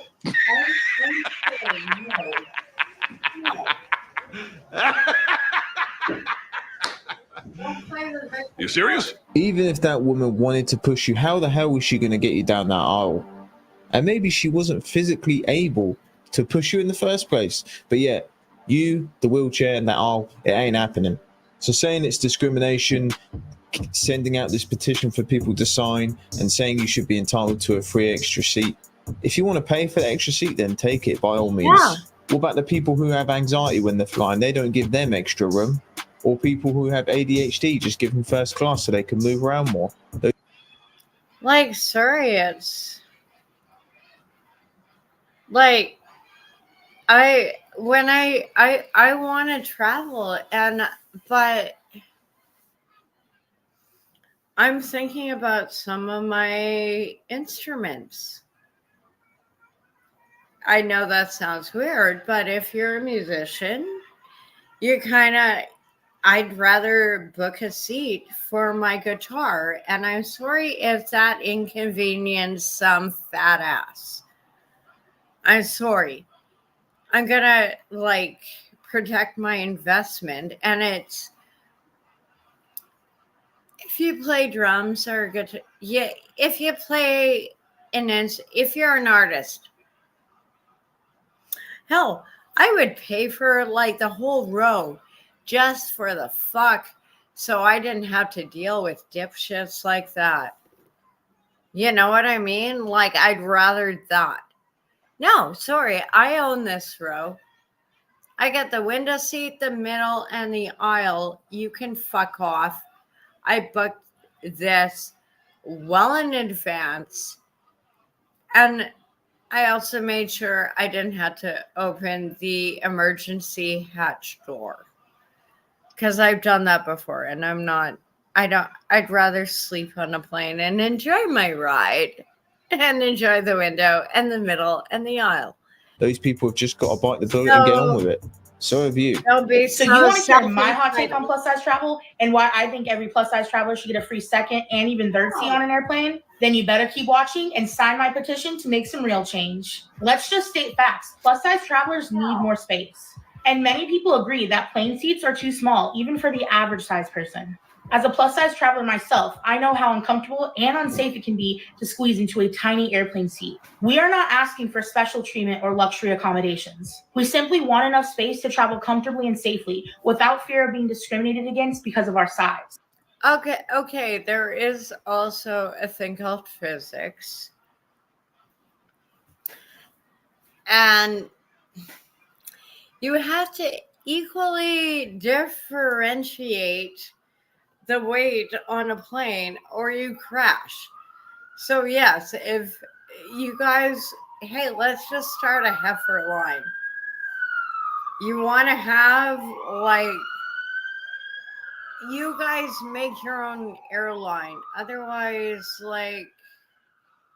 I'm sorry, I'm not accommodating for this when it is actually what they are asking for. Like, yes, if you are obviously, you know, and there are a lot of big, beautiful people, like, who are probably healthier than me. You know, I don't want to, like, fat discriminate or anything, but at the same time, no, if you cannot fit into one seat, you had to pay for two. Otherwise, I would just, like, stuff myself into, like, the upper head storage and pay $50 for a fucking plane ticket. So here's the weight discrimination. Okay, so you want me to pay for your seat. How about this? I get to just stuff myself wherever I can on a plane, since I'm tiny enough. And to, you know, let's do this. Okay, let's play. So you want me to pay for your seat where I can get stuffed into overhead compartment almost quite comfortably sometimes, or, you know, declare myself a cat and get stuffed into storage, which is a little chilly, but I'm used to cold weather. So how are these people getting more rights? And how can I get a cheaper plane ticket? Like, no, here is my angle. I'm not trying to fat discriminate. I am just asking, if they get this, can I get a cheaper plane ticket? Because I'm really tiny and you can kind of just stuff me anywhere and put me anywhere. Or, like, can this, like, I would love a $50 plane ticket to Vegas right now, because, you know, it's like, oh my God, it's almost cheaper than my rent for a week at one of the lower end resorts. And I don't want to gamble. Yeah, I'll dunk a few coins, but I just want to lay by a pool and get spa days and feel like a princess. And how come these fucking ugly fatties get all this and I've worked my ass off? And I feel like everything's, why do I even bother? Just, like, send the train, throw me in the oven.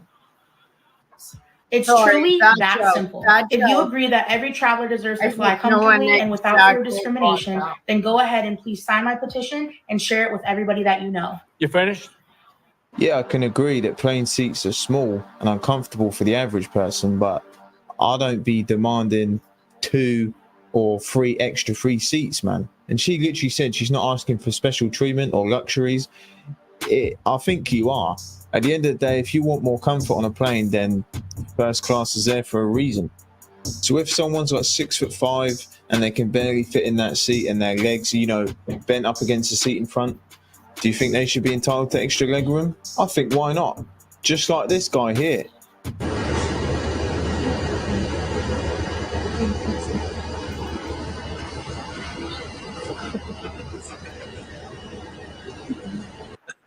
Got him.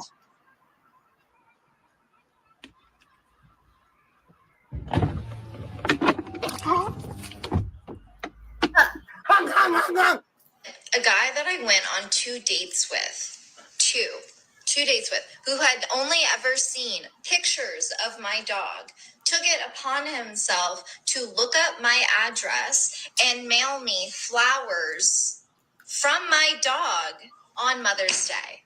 And not only did he send flowers, but the flowers also came with a card. So this is the card, little dog. Okay.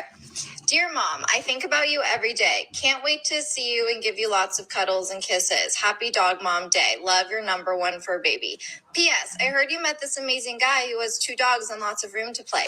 We should sniff that out sometime. I met this man twice. We went on 2 dates. I maybe spent 4 hours with this person. Hadn't seen him in a week. He'd never been to my apartment. He didn't know where I live, but he found out and sent me flowers. So you guys, be careful out there. Listen, guys, remember, this can all depend on whether the girl finds the guy attractive or not. Because if she does, then this is amazing. He might have just been really innocent and just really,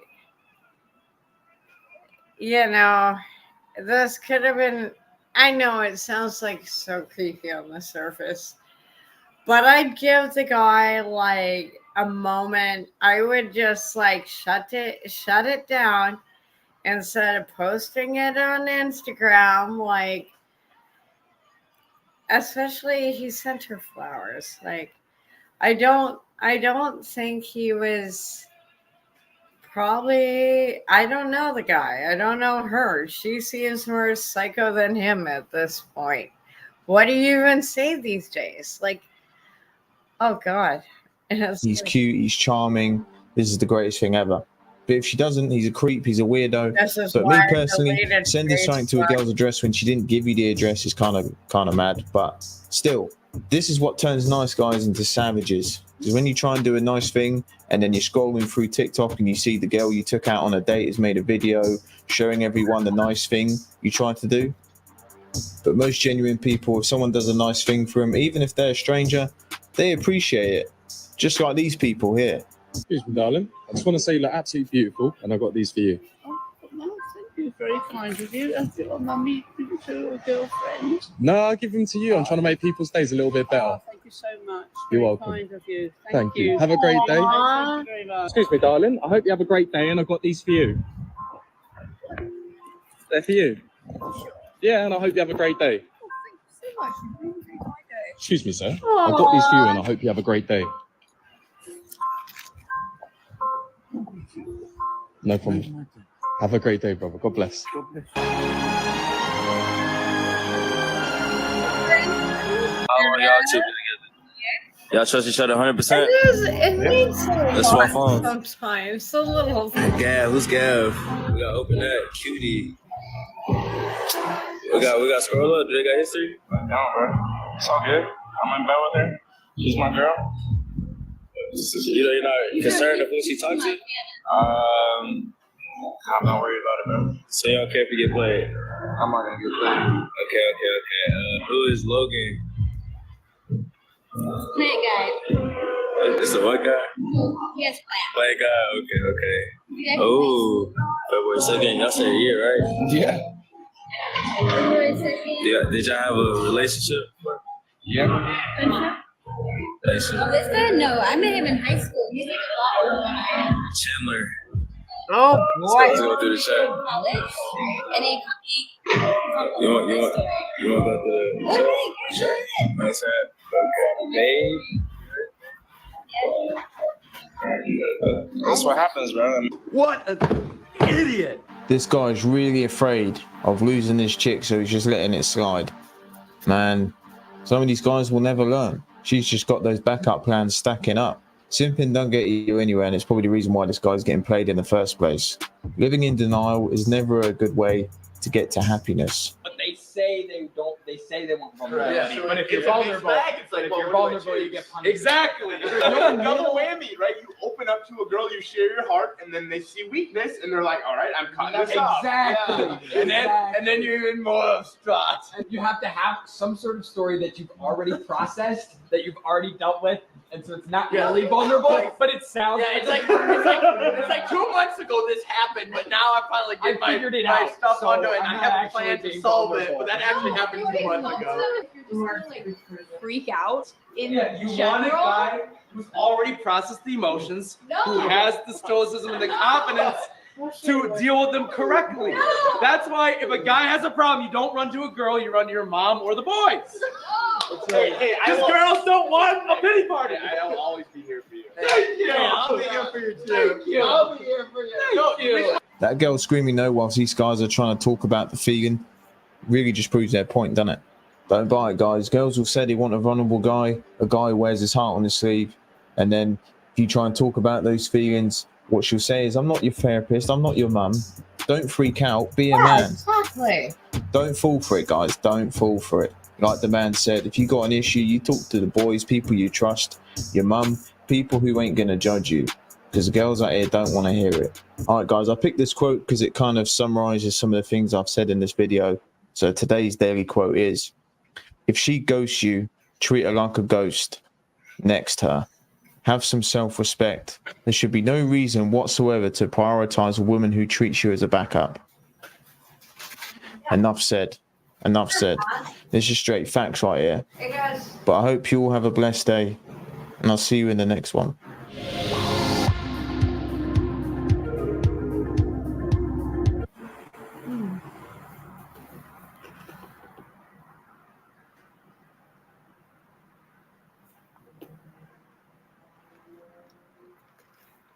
Hmm.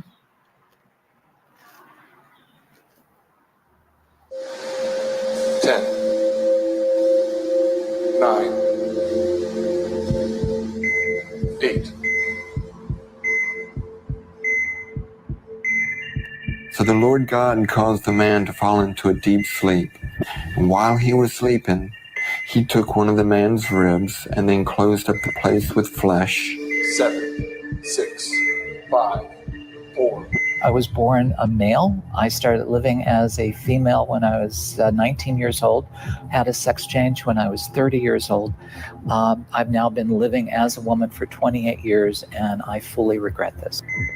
Then the Lord God made a woman from the rib he had taken out of the man, and he brought her to the man. Once I finally had the surgery, I went, oh, this was the wrong thing to do. It was the wrong thing to do to cut off my male anatomy. The man said, "This is now bone of my bones and flesh of my flesh. She shall be called woman, for she was taken out of man. That is why a man leaves his father and mother and is united to his wife, and they become one flesh." The fact of the matter is that 40% of people who are attempting suicide are people who regret ever changing genders. Lift off, Falcon 9.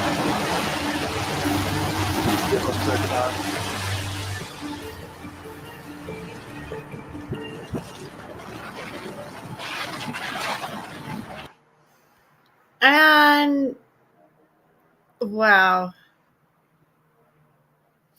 I just realized this is RT, even though it's from a different stream. I'll take the risk.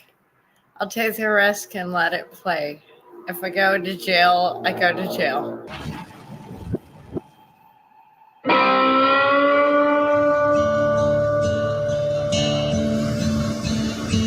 I set my alarm for right there around 4 o'clock to get up, but usually I wake up beforehand. It's as though God just wakes me up.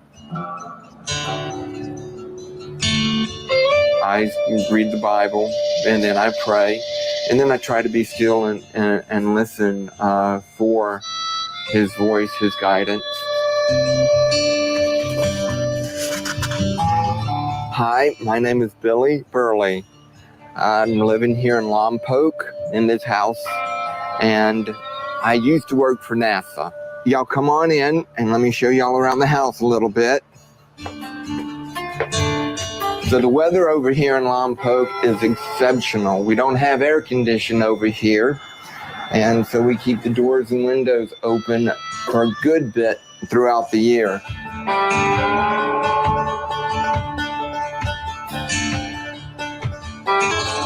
I was a skinny little introverted kid, had a speech impediment and tried to talk, but a lot of people didn't understand me. My body told me that I belong with the boys, but my thoughts, my mind was saying that I belonged with the girls.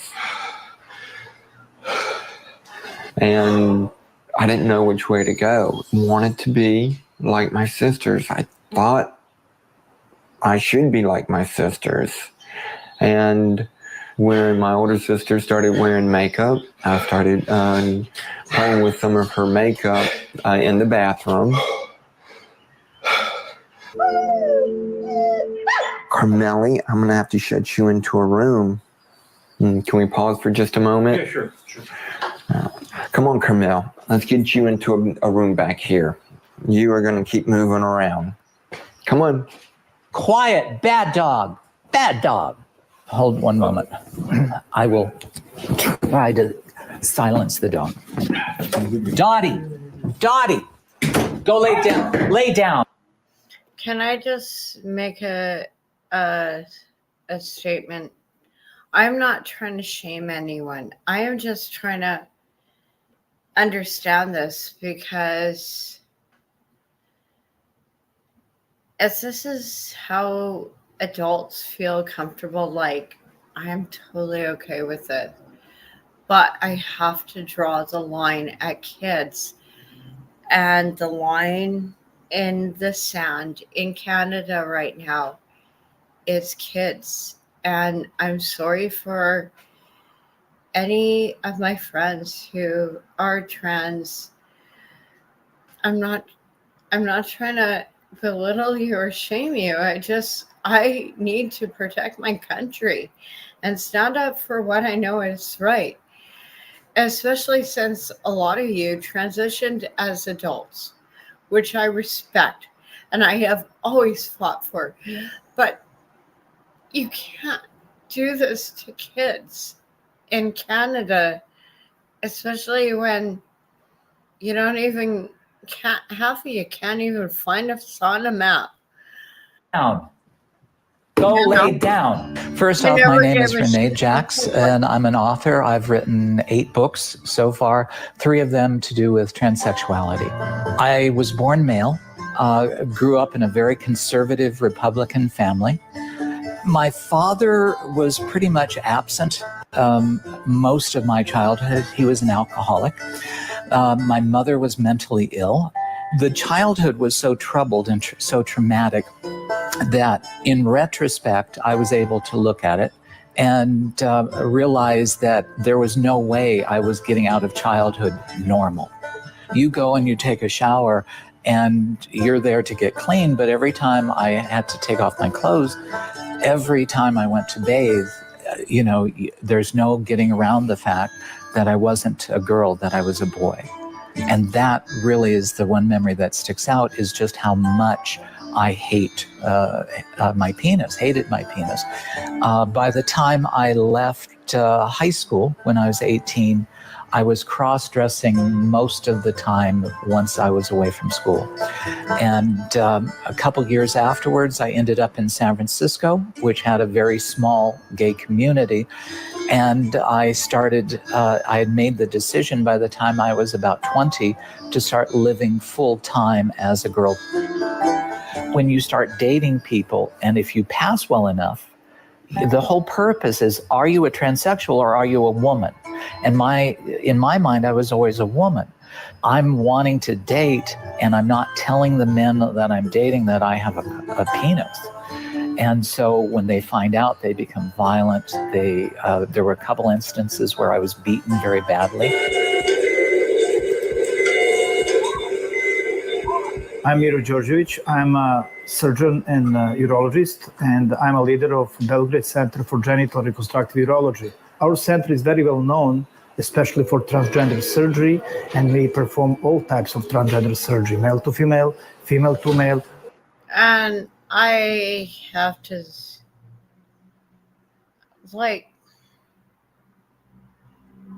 if you are a true friend, I will love you however you are.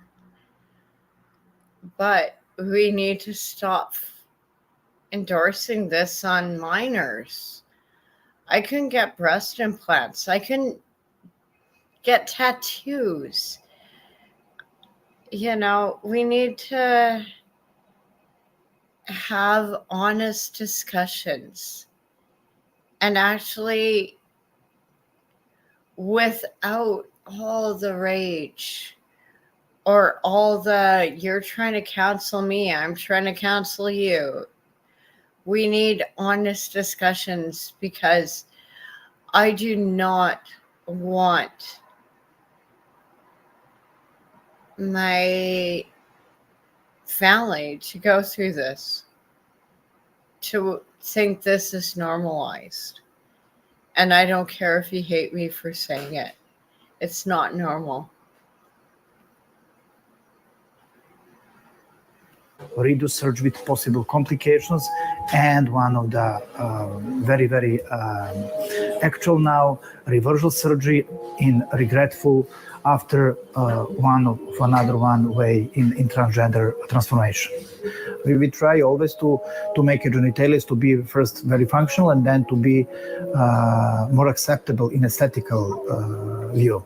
If we discuss about male to female, our results are much better. Why? Because in one surgery we create a completely normal.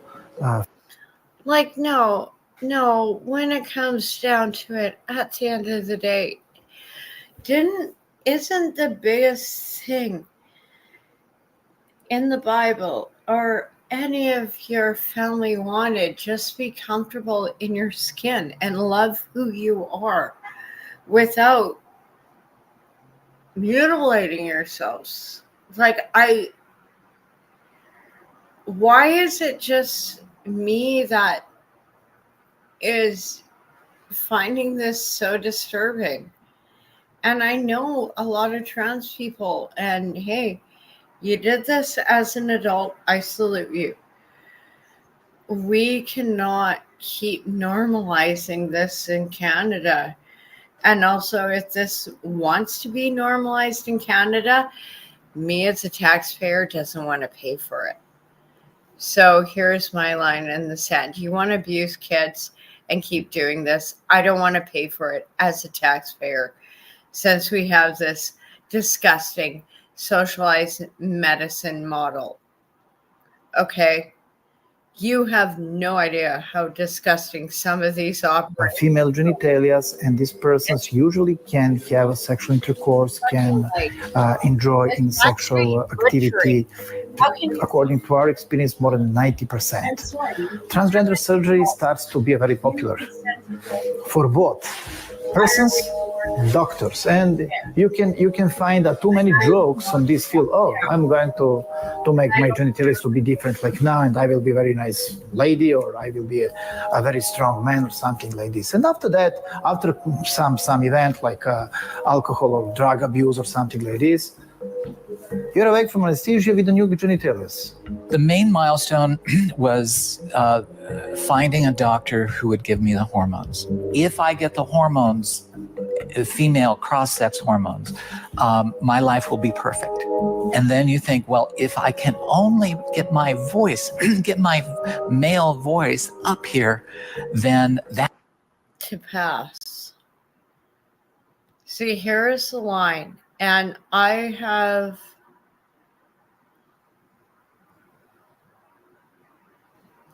come from a place where I can say something, because I had an ex-friend. Thank God I was not alone when I saw him. And I just kept wondering, like, how much of my clothes did he steal? Like, there is a very difference between people who are transvestites through the prison system, and they are predators, and you are letting open the floodgates under the guise of, oh, we're trying to be compassionate and care about everyone. No. Some of these men who are dressing as women are sorry. I will not give them a pass. Because if you've seen it from the prison system inside out, you do not want to give them a pass. And I will not let them a pass. If I see a guy trying to pull this shit off, probably why I have a home gym, because I couldn't deal with a guy in the change room with me and little girls. I would just haul them out. And I'm sorry, it's like pre-admission to violence, but I could not handle, like, we're giving a pass to predators, men who are abusive, who are sometimes been through the prison system, but this is who we are supposed to celebrate, especially with their sports and in our locker rooms and everywhere. But they're more women than me. That'll make me, just happy. And then you think the next thing is, well, if I can get breast implants, that's all I need. It's never enough. And finally, if you've gone through the therapy and you can convince a doctor to start cutting on you, you go and you have a sex change. I had my sex change in 1990. And in the back of my mind, I thought it might be like all the other stuff I had done, but I was just hoping that would make me feel complete.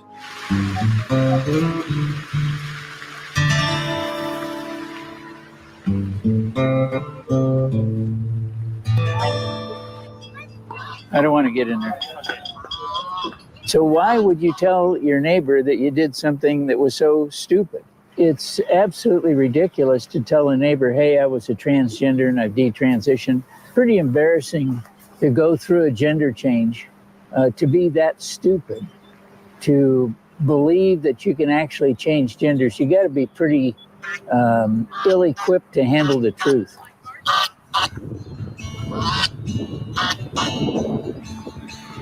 I was born in Los Angeles to a good family, good people. I was taken to my grandmother's house quite frequently, as my parents liked to go away on the weekend. They liked to camp and fish. I somehow became interested at my grandma's house in cross-dressing, and I had mentioned something to her about that. So she decided to make me a purple dress and allow me to put it on and wear the dress.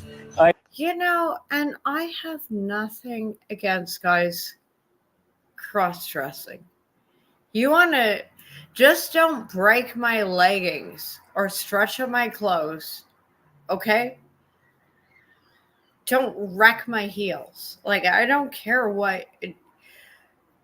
Most of them are nicer with my makeup than I am. They're like, darling, what are you doing? It's like, I don't care. You have fun, play. But and even they agree when it comes to kids, hands off. Okay? People love to hate on me, especially from the rainbow community. But when you're like, no, girlfriend, you could just go ahead. And they're like, what are you even doing? And I'm like, and they're like, yeah, that's like a hammer and nails. What do you want to see my drill? I got a new drill. And they're like, no, I want to see your nails. And they're like, ew. Okay, girlfriend. You have all this stuff here. And I'm like, I don't care. They're like, you're retarded. Like, I don't care. Gender apparently is fluid and meaningless. I finally got so interested and excited about wearing the dress that I got tired of waiting till I was going to go to Grandma's house to secretly cross-dress. So I snuck the dress home. Well, my mom found the dress. And so then Dad got upset. I was never allowed to go to Grandma's house again. The first step was I changed my name secretly when I was about 13 years old to Crystal. Probably in my late 20s, I started to talk to doctors about hormone therapy, and I began to take hormone therapy. 35 years ago, there wasn't much information, and we concluded that based on everything that was available at the time, that undergoing hormone therapy, further hormone therapy, and gender reassignment surgery would be the answer to resolve this, quote, gender identity disorder. That's when in April of 1983, I underwent the gender reassignment surgery by Dr. Biber in Trinidad, Colorado. It was amazing. I felt like the world had been lifted from my shoulders, and it was all really wonderful. The only thing I don't know is, was it all the medication from 5 hours of surgery that made me feel this way, or was it because I'd gone through the surgery? Because you're pretty heavily medicated. My female name at the time was Laura Jensen.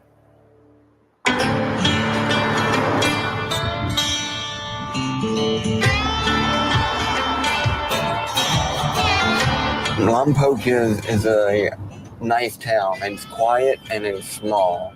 I was a little bit apprehensive going into surgery, but also a little excited too. Finally, we're at this point.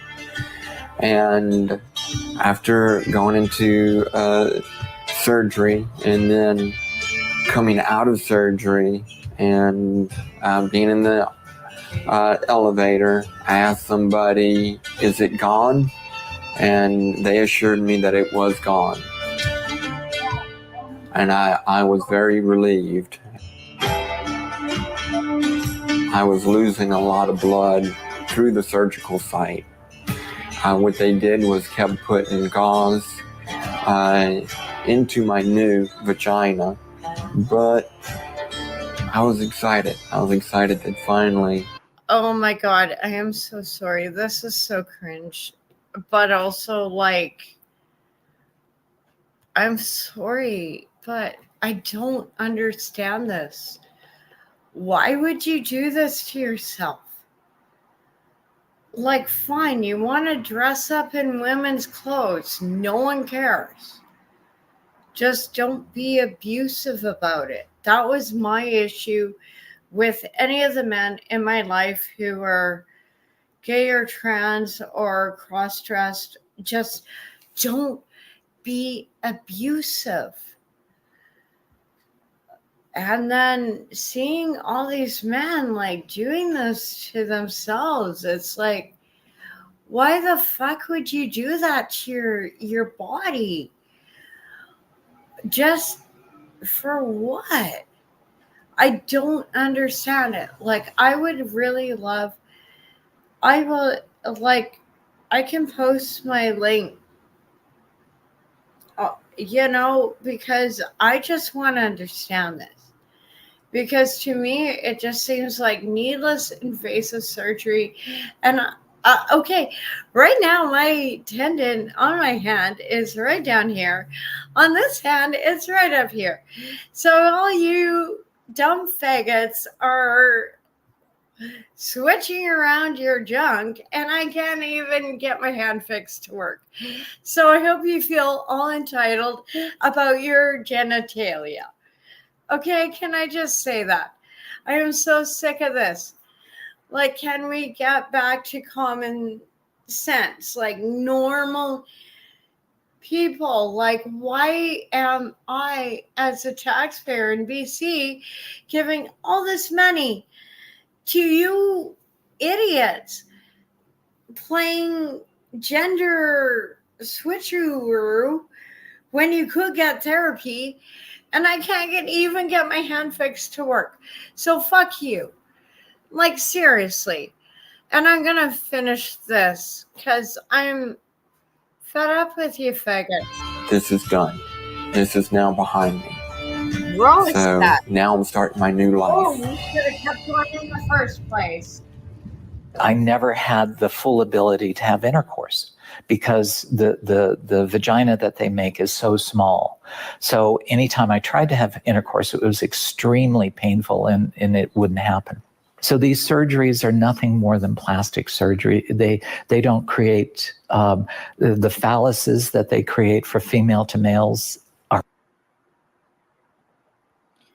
It is so even.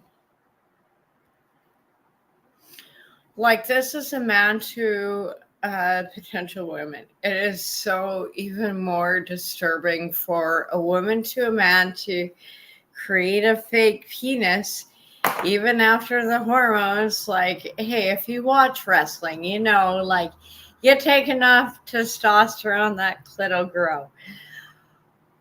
What they do is they strip apart your arms and your legs to make a fake penis. And I just look, and people, and then they make t-shirts to celebrate getting your tits hacked off, or getting like quite literally, honestly, the skin off of your arms, skinned off, to create a fake penis just so you can pretend you're a man. And it's scary. Like, why is this being celebrated? And I'm the bad person saying this is disgusting. You know, I had to go on Russian television to say it. Are really hideous looking. I've had several female to male friends, and you look at it and you just go, oh God, you paid for that. It's horrible. The sex change didn't solve my discomfort. No. The doctors who are honest will say that the gender dysphoria is always there. And it's because the confusion is, it's not so much, it starts out being about your anatomy, but really what it's, you don't like yourself.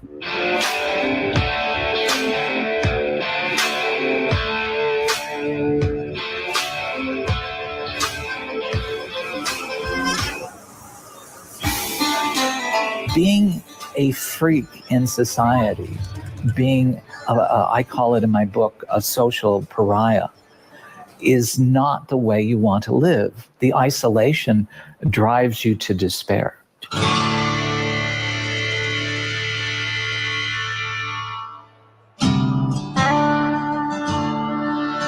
I feel safer having done that and not staying in one place very long where people might find out what I do and who I am. I don't want people to know that are around me. I don't want to be outed by the people around me.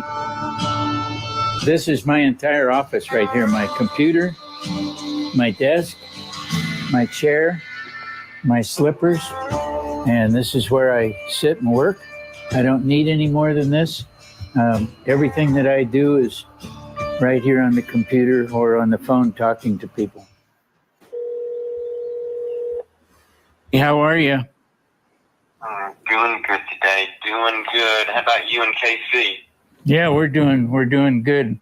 Billy contacted me by email like most people do, and we began to exchange information, and I talked to him on the phone. His story was just like mine. He was sexually abused. I was sexually abused, and that was kind of the trigger point of changing genders. Come on, kids. Come on. Oh, no. Here is the biggest, especially with, Diddy going around. What is driving this? Well, is it the SA thing? Like, can we just start having open discussions about what we went through as kids? So maybe we do not just start cutting ourselves open for needless surgeries when actual people need real surgeries. It's, what do you even say? Like, anyone says anything, you're homophobic. You're going to jail for 2 years. Come on, buddy.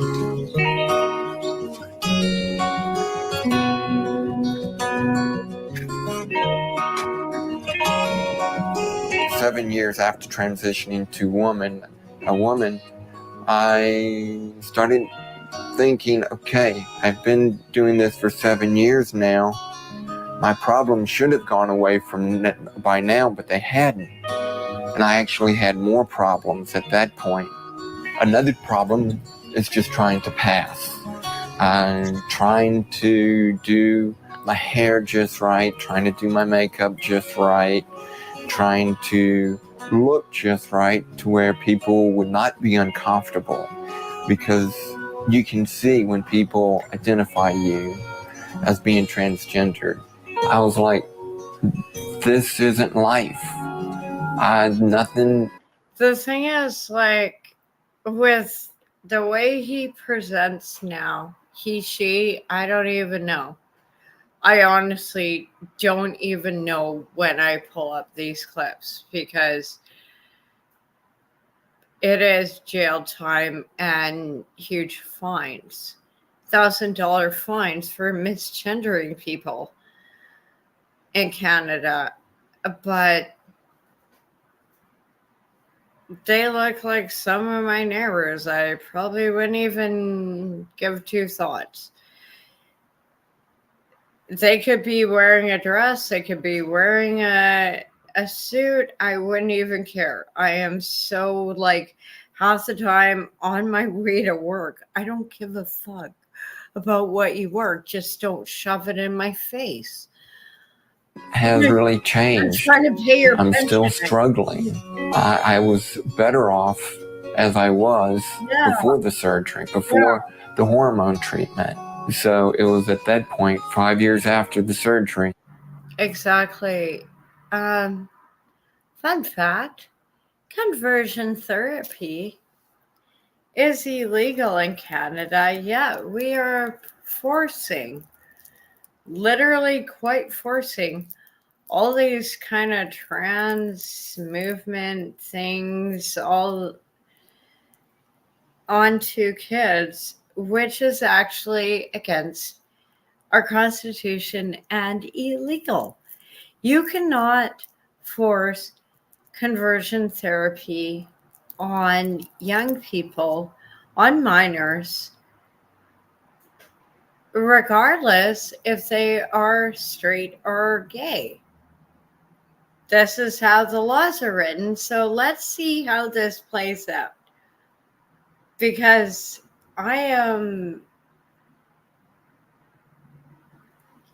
love the ladies, I love the men, I just also love my AI. Maybe I'm third gender. But this shouldn't be forced into high school or elementary school or middle school or any of our kids. Like, God, it was there when I was a kid in the 80s, but nobody cared. It was like, yeah, you're a dude in a dress. You're RuPaul. We know you're a dude in a dress. And okay, I didn't really understand Katie Lang, but I just thought my uncle, she denied him in a bar one time. A funny family story I never would normally share, but I never understood why he didn't like her. Flying Brian would know Katie Lang. I never knew as a kid she was gay. I just thought she. Okay, yes, my uncle like really was shot down in a pub one night with her. And I never knew why, but also it's like, the funniest thing, the Bible Belt to Canada, the most redneck part of Canada, Alberta, and Katie Lang, who comes out as the biggest lesbian in Canadian history, and no one cares because everyone is like, yeah, we kind of knew.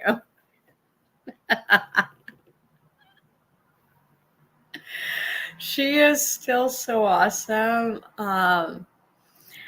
My sister, like before she was really famous, my sister she showed up at her piano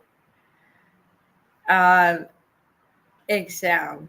I sucked at piano, I'm better at hockey or biathlon. Like, hey, any sport you can go and you can shoot something and ski, that is an awesome sport. So that is what I really wanted. Like, I could skate when I was 3, but you don't get a gun when you're on the ice rink being a ballerina. No, biathlon. That was like, fuck yeah. Yeah, I can cross country ski 30 kilometers, shoot a gun, and then do another more and shoot another gun. I love that sport. That was my goal. I never could tell my parents. My mom was still so confused why I wanted to keep my cross country ski skates because we don't even have snow in Victoria. Oh my God, I love biathlon. That was like my favorite sport. That is, and yeah, I still can skate. I still have my skates, and I also have a full wetsuit, which I'm going to take out this week. And I just don't want to go swimming after having health stuff without a friend in the water. I know I can swim in a certain spot, but also it's also Victoria, and I'm so scared about if I go swimming, all my purse and everything is going to get nicked, and I don't have the proper, yacht boat purse lock, so I can swim across with it. So it's better to swim with a friend. So maybe we'll do that this week, and I can show you off my wetsuit because I love it, and show you off like the gorge. I'm actually a good swimmer, even though it scares me the first time going in. One time when I was a kid, I actually fell inside out and in a pool, and it scared the shit out of me, and the counselors were laughing at me, but I literally did a somersault. But actually, after learning that, I'm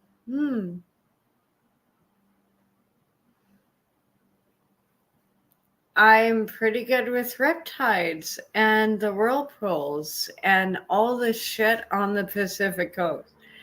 So if I got abused by these camp counselors, well done. Yeah. Thank you. Because I'm still alive after some of the dumb stuff I've done in the ocean. Right now, I just want to make sure if I want to go swimming, but I'm more worried about my stuff getting stolen.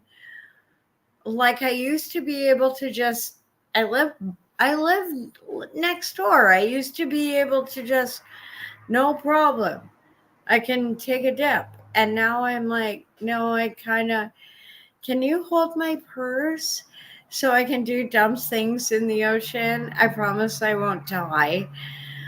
But it's like, that's sad about Victoria, BC. I am more scared about my purse getting stolen and then actually jumping into the ocean and doing dumb things. We're going to go back to this. Yeah. Let me be clear. I'm working on my Christina Freeland. I got her ready. Right thereabouts. That I started to have thoughts about changing back. That's my student ID from LSU. That's when I was swimming at LSU. I had a really big Adam's apple, heavy brow ridge, a pretty big jaw. This is the ID after I had SRS surgery. And then when I was transitioning back to male in Louisiana, that's the driver's license I got. I had a lot of other pictures from that period. But one day, when I was sitting in my office looking at the pictures of me back during this 7-year period, 7-8 years as being female, it was so discouraging that I wasted so much of my life in this particular period doing all of this, that just in the state that I was in, I erased all of the pictures that I had off of the computer and destroyed the pictures of me from that period to try to erase that period in my life. With God's help, I went through the change and I went back to being male. So I went through that surgery, and on the backside of it, I was in so much pain and so much discomfort, and regretted that surgery more than the first SRS surgery that I had. And then when he took the bandages off of my stomach to show me the skin graft, I was almost horrified at it. To me, it was gross. But it was by that surgery and the paperwork that the surgeon gave me saying, when I had the surgery done initially, he gave me the paperwork that said, okay, I've been surgically changed to male. I'm 60 years old. There's no reason for me, after a lifetime of being in transition, to go and start living, dressing as a man anymore. There's no benefit in it. But there is a benefit in my standing before an audience of young kids in college who are considering this path and saying to them, okay, I'm the real deal. I started living as a woman when I was 20. I've lived 40 years of my life. I've had breast augmentation. I've had genital surgery. I've had 40 years of hormones. All of it has not made my life any better. It's never solved the problem. You break your left leg. You go into a doctor's office, and under the transsexual rule of medical treatment, they say, this is your new normal and we're going to break your right leg too. I think it's safe to say that when somebody has been cross-dressed and affirmed physically abused and sexually abused, that psychotherapy is the most needed therapy, not hormones and surgery. I'm sorry. When I met Rachel, I was already legally a man again. Like, I don't care what you do as an adult, keep it off the kids. Like,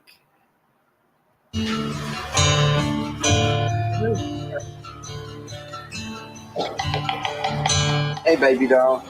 How was your day? Her and her daughter came over to my house for a Fellowship of Christian Athletes meeting.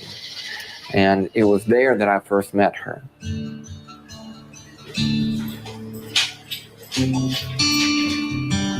And that was in 2010. And from there, I invited her for a coffee. And I didn't know what that meant. So I asked one of my classmates, what does that mean?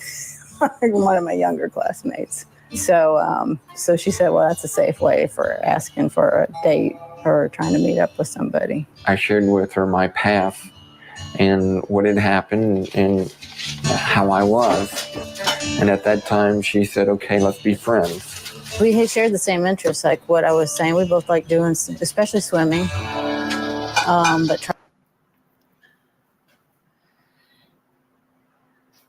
you know, I almost, if this wasn't Archie through other media, also I'm having a huge allergy attack. I'm sorry. Colorado Spring. Okay. No.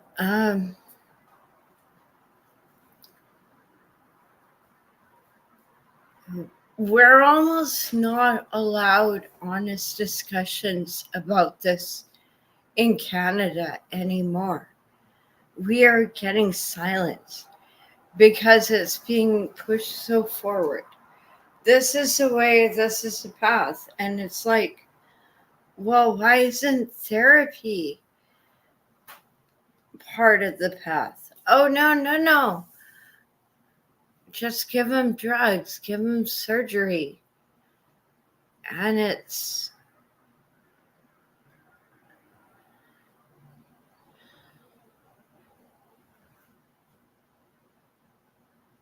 scary because it's like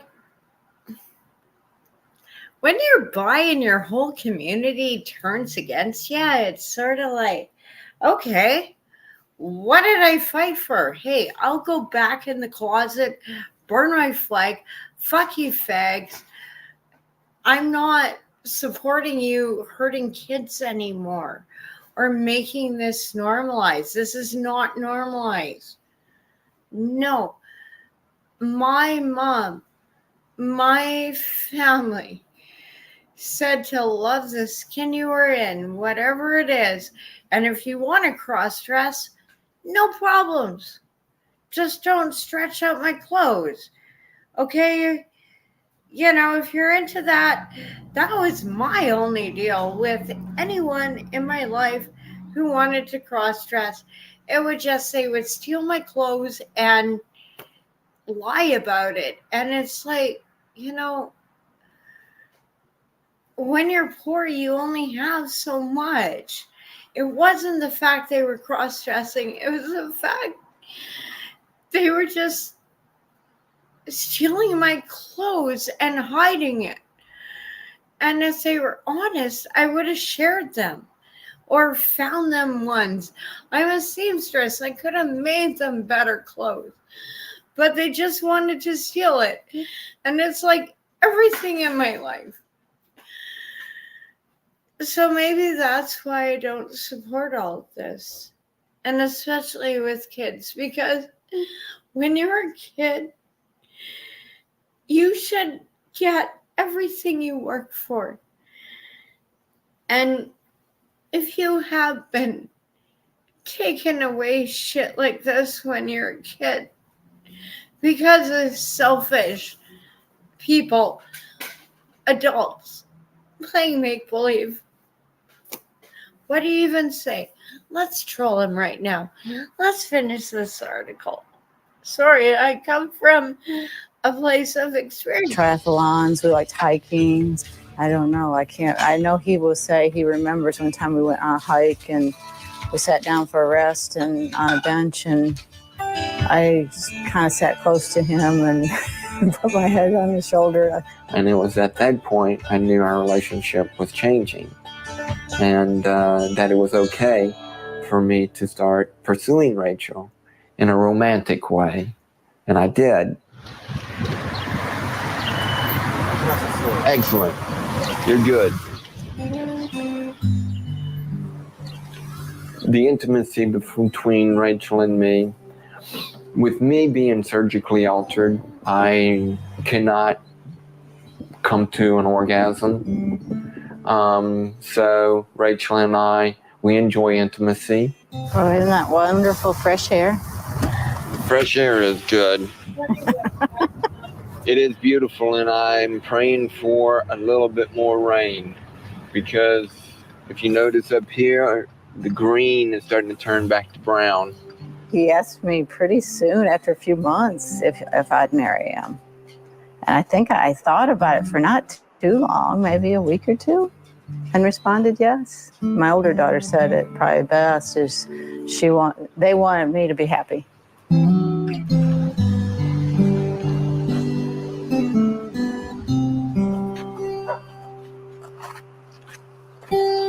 And I knew I was going to change back, but the big moment came when I was praying, and the Lord Jesus appeared to me as a vision in the prayer, as though I could touch him, just like I could touch anybody here? And he came and reached down to me with his hands and picked me up and said, "You're now safe with me forever."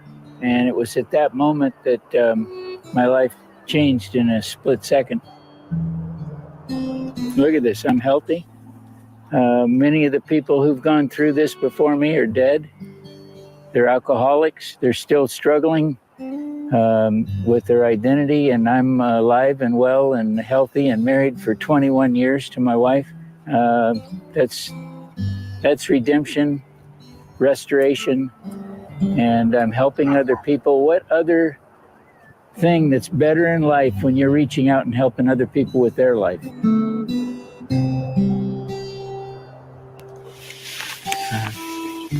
To you, babe. I love you. I love you.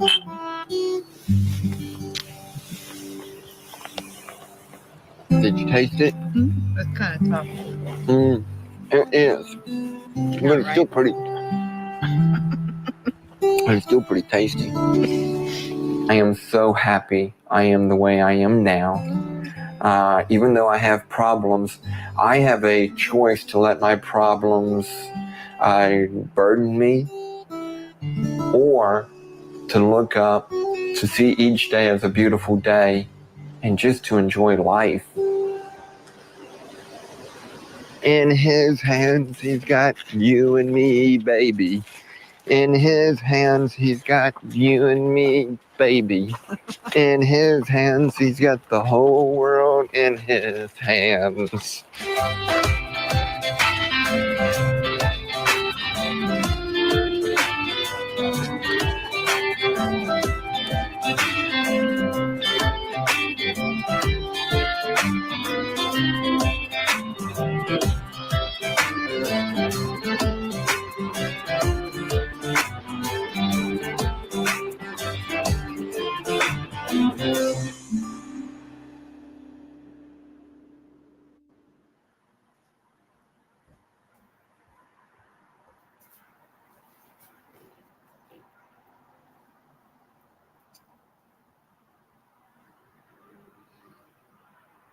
I know that was a longer clip, but I was trying to organize Cleopatra and Seymour on my balcony. That's when I named my plants. Oh, you enjoy it. Yeah. Like I keep these streams up just so I can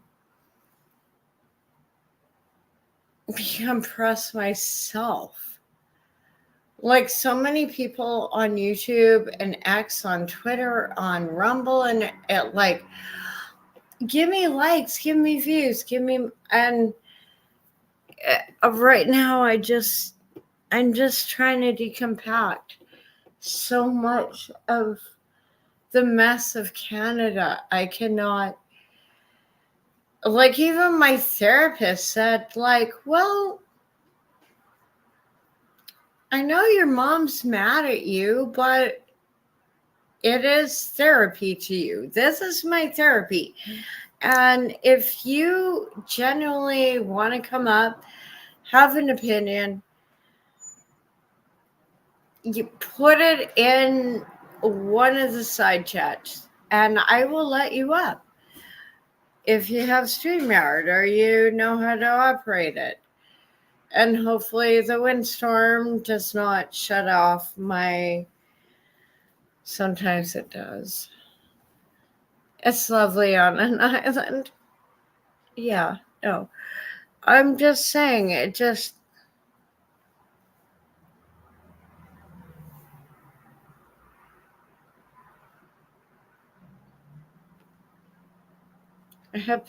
Yeah, like, I like keeping my streams open so people can come and go, and if people wanted to come up, they can. Most people don't. I go on some people's streams and In they're today's like, video, oh we my have god, drunk it's people making you. absolute fools Oh, of themselves. shit. My name's Griffin. This is my mind. Stay on the path of Once progress, and again, let's get into it. what the hell is that? Because you want to feel better, be in less pain, be healthier, all of these things, that's half of it. Trying to normalize fatness is the same thing as trying to normalize cancer. You're celebrating something that is actively killing you. Do you think genitals define gender? No, I do not think so. No. If genitals don't define gender, why does removing them affirm it? I mean, who says that affirms it, though? Why do they remove their genitals? I mean, why do people get tattoos? Why do, we get piercings? I just think it's a way of an expression. But you were not a conservative at first? No, I was diehard liberal my entire life. Really? And I mean, I literally was like, all cops are bad. Trump's racist, green hair, shave my eyebrows off. I was as liberal as it gets. I did not look like this whatsoever. I post old photos all the time and people are like, that is not you. What made liberal look so crazy?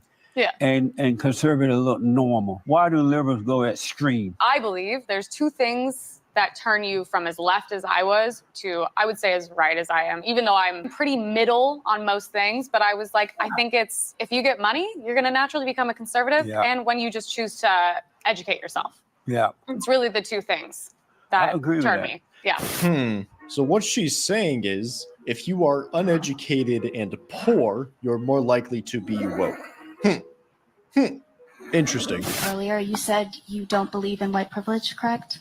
Yeah, it's a myth. It doesn't exist. Okay. So according to the Bureau of Prison Statistics from last month, 38.3% of our current inmate population is Black. But according to the 2020 census data, only 12.2% of our national population is Black. So if you don't believe in white privilege, how do you explain this disparity? So why are they in jail? It has been this way for years, since the 90s. No, why do people go to jail? Why are Black people in jail at higher rates than white people? That's the question, right? Maybe because they Yes. commit more crimes than white people. But that's not true. It actually is. They do. So every independent analysis shows that blacks have committed a disproportionate amount of crime. No one wants to say it out loud, but it's true. In fact, in New York, 52% of murders are committed by blacks, 40+% of arson, 60+% of drug deals. And so the question you should really be asking is what drives them to commit crimes? That's the question, right? The real question is, and maybe I can ask you, what percentage of blacks are raised with two parents in the home?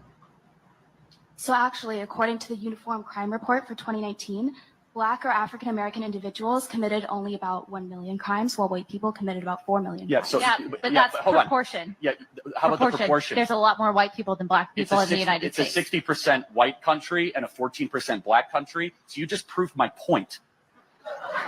You literally Tell me why you're at Pride. Because I'm transgender. Do you want to share anything about your journey? It was very tough. Does your family make you feel supported? Yes, a lot. How old are you? I am 7.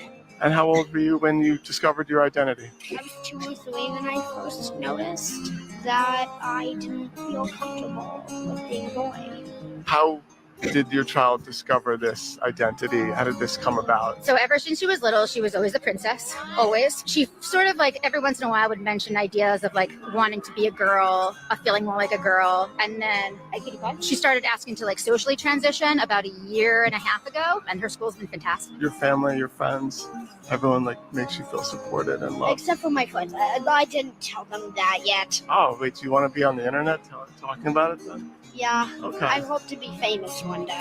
Poor kid, because you just know none of this is actually his idea. Let's be honest, it's probably just his mom, because there's no way there's a dad in the scene. But what kind of kid goes up to his mom and says, "Hello, mother, I've made the decision to socially integrate myself into society as a female instead of male"? How did he even learn what these words are? This is all the parents doing. They're pushing the narrative. They're pushing the narrative onto their own innocent children. Fucking gross. And also, yes, being a lesbian is a sin. Okay, Romans says this. Romans says a woman, you need to repent. Angry lesbian, angry lesbian, angry lesbian, angry lesbian, angry. Yad, I use he, him pronouns, and I am Bangladeshi American. Yeah, I just rolled my eyes. I'm glad the cameras caught it because I was like, it's just a natural reaction. And there's a lot of people who said that was rude, you shouldn't have done that, or you acted triggered. It's like, no, I didn't yell at him or but the truth is the pronoun stuff is ridiculous, and I think ridiculous things need to be ridiculed. Right? I'm a mom of 7, and I'm 33. Okay. With being a mom of 7, do you think that a woman of multiple children is still capable of finding someone. First, let me ask you before I make the statement. Do the kids have the same father? Yes, they do. Okay, well, that's a good thing. That's a good thing. Okay, so this is a look. Hold on. We're talking about 7 children, okay? This is no offense to you because it's absolutely possible for you to find a quality man. What makes it a tad bit difficult is that you have to find a man who has the financial footing to take care of you and 7 children. 33, 7 kids, and the same dude. The same dude that's kind of a W, but she's single, which is an L. At the end of the day, she's a single mom with 7 children. That's a lot of baggage. I believe so. Yes, I don't think that biology necessarily equates to someone's skill range. Yeah. I think that would be a fair fight. If the organization forced the female boxers to have to compete, It's just- and they had no choice. It's so nice. If they're identifying as women, they're a woman. So, And my female little boxer in his same weight class. blonde Yes. At that point, she would be a woman, and I think it's problematic to say that a woman cannot be as strong as Floyd Mayweather. Should minors be allowed to transition? Minors should be allowed to do what their parents allow them to do. They don't do it while they're under your roof. They're going to do it later. But there are instances where people detransition. How can we protect trans youth that do regret their decision and want to detransition? You make your decisions and then you decide to make another decision. That's just life. Language we use matters. Being specific is important. If you care about the truth. I refuse to participate. I'm not adopting your language. I'm not respecting your preferences. You don't own reality. You don't own grammar. You don't own definitions. You're not important enough to provide me with an instruction manual on how to talk to you. Are you kidding? How important do you have to think you are? An instruction manual on how to talk to you. Dude, that is so on point. What a great way to describe it. I mean, do you have a bias towards other women just because I think it feels more safe? There's just a little bit of a community and maybe it feels more safe. It feels more Isn't safe. that a bit of a sexist statement to make? No. What are you trying to, are men unsafe? Is that? Yeah. I feel unsafe around men. I don't think that is. You can feel that way, but isn't it a bit of a sexist statement to? No, because men. No, not at all. So Men what- pose the biggest danger to me. Men are the biggest danger to you? In a day-to-day sense. I have a question for you Yeah. on that. If we were to replace men with a racial group, would it be racist to say what you just said? Would it be racist? Just replace men with a racial group. Would that be a racist thing to say? I'm scared of X racial group. Because Okay, statistically, yeah, I they're think- more violent and aggravated. Yeah, I than think this you're other twisting my racial words group. right now. No. So here's what I'm going to say to you. How old are you? I'm 24. I don't want to sound like your dad, but here's what I'm going to say to you. If you were 57, young man, right? Yeah. And you had a family and you had a mortgage and you had to go to work and you had an energy crisis that was about to cripple you financially, would you be sitting in a road or would you be slightly hacked off if these eco-zealots or whatever you call them were making it impossible for you to carry on with your job? I don't mean to be disrespectful in any way, I'm being honest. Every time I get somebody from Just Stop Oil, they're barely out of nappies. No disrespect. Why? You don't have any experience of the real world. It's just, it's a bunch of unwashed students giving it large. You're stopping people from going about their daily lives, man. Unwashed. Okay. First of all, we have many age ranges. I've been arrested next to people who were 80. You say that they were with next pride. to I've been arrested. Why? Because this is the kind of action that we need to take. We are in a climate emergency. Do you not realize how important the situation Yes, is? I do, but you're not going to like what I'm going to say. And What are you gonna say? I don't know what Steve says. We're in a climate emergency. There are people watching this who cannot pay their bills. They cannot Exactly. heat their houses. The They cost of cannot living- feed their kids. And do you know what I'm going to say to you? Yeah, the cost- Leave that a minute and concentrate what's No, happening I'm now. not saying to leave that a minute. The cost of living crisis is very closely related to the climate crisis. We could be fixing both at the same time. No, we could be can't. insulating homes. Should trans women be included in feminist conversations? How about in women's spaces? Yes, they're women. What's the question? Trans women are women. I want to come at this from the position of an athlete. Oh, Jesus. I play semi-pro basketball, semi-pro volleyball. So when it comes to athletic spaces, I don't think that trans women should be allowed into athletic spaces. As female athletes, we work so incredibly hard for the little opportunity there is in women's sports. Would this be a barrier for Like you? this, there's no barrier. There's less opportunity in some industries. That's what one a of them. barrier is. There's less, and so it's like you're going to take the little opportunity that we're given. And the problem is we can't compete We can't. Like, I'm 6 foot. If I go up against a 6 foot guy and I play basketball with him, he's gonna body me. Have you tried confidence? Eli, hold on, Minnie. Sorry, Eli. confidence can't make me bench what a guy benches. What's your type? I prefer older men on the whole. I'm here for like a conversationalist more than anything. Should have some similarities to me. It's more politics and big stuff than it is like we should have the same taste in music. Dude, meteor. Just send the meteor. Okay, just go ahead and send it. Just send it. It's over. Subscribe first, but it's over.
I'm sorry.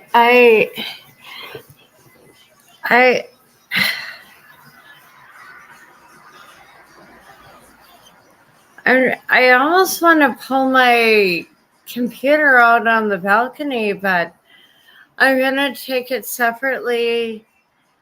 I'm just gonna pull up the next one. I'm just a moment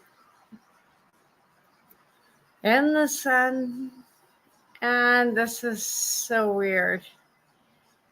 But well.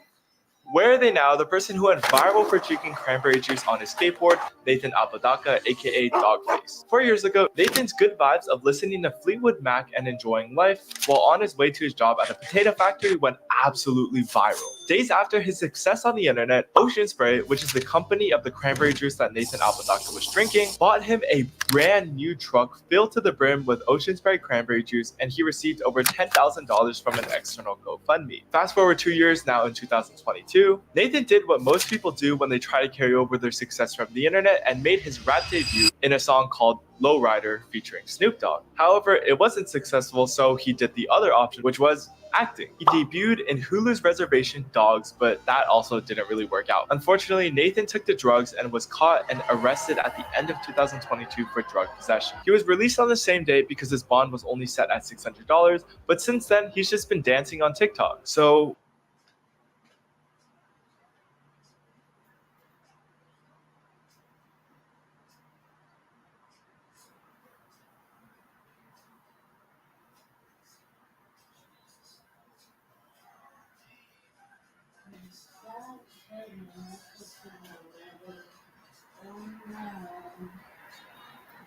Oh my God,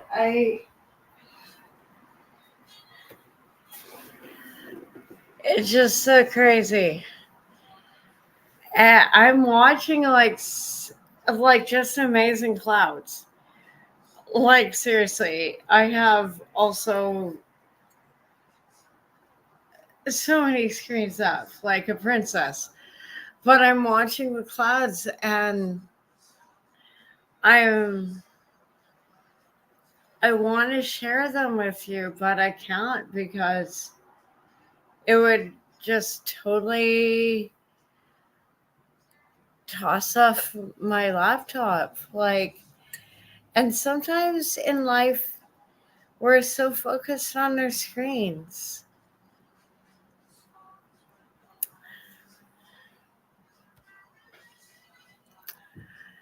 Through your beginning, it was small. Your later will increase it abundantly. And I think that is true. We always devalue our worth, especially in New York. Oh my God, what the fuck are you guys doing over there? The DA says the thieves stole more than $1 million worth of items, hitting stores. No. I really love, and people accuse him, oh, you're just sensationalizing this. And I'm like, no. I have friends and family from New York. What the fuck is going on over there? It's like, what is going on? Stores like Macy's and Walgreens and CVS, and then flipping those products for cash. So this $1 million bust happened right here in Midtown Manhattan at a business that was stealing from its neighbors. And although a number of chain stores have already abandoned this neighborhood completely, experts say more store closures are on the way.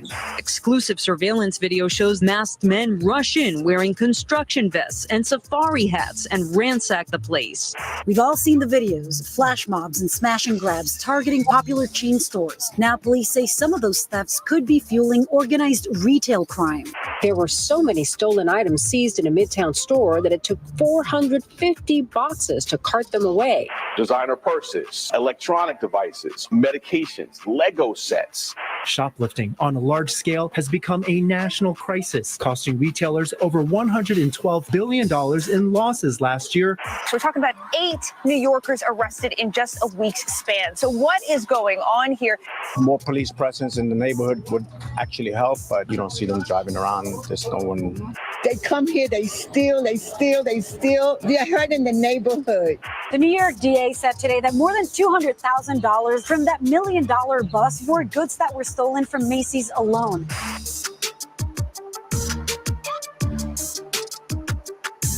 So people are starting to notice that New York City has an empty storefront problem, and it's growing. But nobody's talking about desolate shopping wastelands like what you see right here. These are the new normal all over town because stores are leaving and they're not coming back. And what's crazy is New York's leaders have no idea why this is happening, even though all these stores started leaving soon after laws were passed that protected shoplifters, who can now steal under $1,000 without fear of going to jail. And the results of this progressive justice experiment, they're all around us, not just in these empty storefronts, but also in the stores that remain, where pretty much everything's locked up, from toothpaste to ice cream to underwear, because if it's on a shelf, it's a target for thieves. So we're now part of a $4.4 billion thriving shoplifting economy that exists in this state. And these thieves, they're not just stealing products to sell on Amazon or Facebook Marketplace. Now they're stealing from one business to sell it out of the doors of another business. Or in the case of the city's crime-ridden open-air markets, directly on the street. And the real reason this is happening, retailers shutting down, leaving behind empty storefronts that may never again be rented, is because although our leaders are proud to tell us when a multi-million-dollar theft ring gets busted, none of the people who did the actual stealing wound up in jail. They're all still out there. Only the leaders got arrested, which means the number of people running around in the city stealing things has not decreased. Plus, some lawmakers see these petty crooks as victims with the right to take from a society that's been unfair to them in some manner, leaving the law-abiding to pick up the slack, paying higher prices for whatever doesn't get stolen, as well as paying higher rents, because when these storefronts shut down, the landlords jack up the rents on the apartments upstairs, which means the real victims here aren't the criminals, they're the law-abiding who are subsidizing the crime that is destroying New York. And this is all going on because of what's happening inside little tiny stores like the one on the other side of this bus.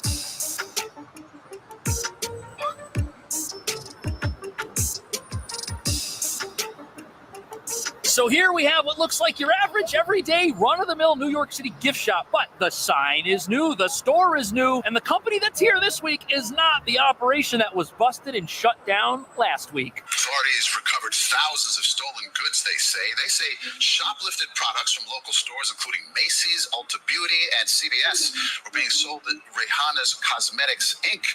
The business operated online and out of a store on 6th Avenue in Midtown. So today, this business is called the Citywide Gift Shop. shop. But the other day, it was a different business that was doing something extremely illegal. And what you had here was an example of just how out of control New York City shoplifting has gotten. Because the business that was here was operating a physical storefront where everything inside the store was stolen from everything else you see around here. You've got Nordstrom across the street, retailers lining both sides of 6th Avenue, Ulta Beauty's over here, as well as the Macy's flagship store right here on 34th Street, which was specifically mentioned in the police report as a location where they were getting stolen merchandise. And look at this, this is a high traffic area. There's a lot of customers over here. What a great place to have an illegal business that steals from everything else around here where people are already shopping. And essentially these legitimate businesses were functioning as storage facilities full of items being stolen and sold at the cosmetics store, which means the people running this formerly illegal operation would never run out of inventory. On top of that, there's no way anyone could compete with them as they'd have the lowest prices in town. Because whenever they sell out of something, they just walk across the street right here to Nordstrom's and get more. Manhattan District Attorney Alvin Bragg announced recovering $1 million in stolen goods headed for resale. We found hundreds of boxes of stolen items ranging from designer purses, electronic devices. So this news report, it shows photos of the inside of a storage facility a block from here that was used to supply the store right there. Because the stolen products aren't taken directly from one store to the other. They were stealing more stuff than they were actually able to sell. That's crazy. But when you see all these shut down storefronts, imagine trying to run a legitimate business while having to compete with somebody who steals your same products and then sells them for less. And apparently the cosmetics store that was here previously was a well-known location for criminals to bring stolen merchandise to get paid for it. Which means not only were the legitimate retailers around here losing money on theft, all the foot traffic these places hoped to rely on would be worthless because their prices would now be too high. And not only are all areas of town struggling with retail theft, when the illegal shops open up across the street from the legal ones, you know you've got a problem. And it's not just clothing. This 7-Eleven's got a major problem with crime as well. And I've been in this store specifically and witnessed an altercation between staff and someone who they suspected of being a shoplifter. He comes back every day? Man, that got ridiculous. Then they stand right here, smoke all in front of the door, blow smoke all inside.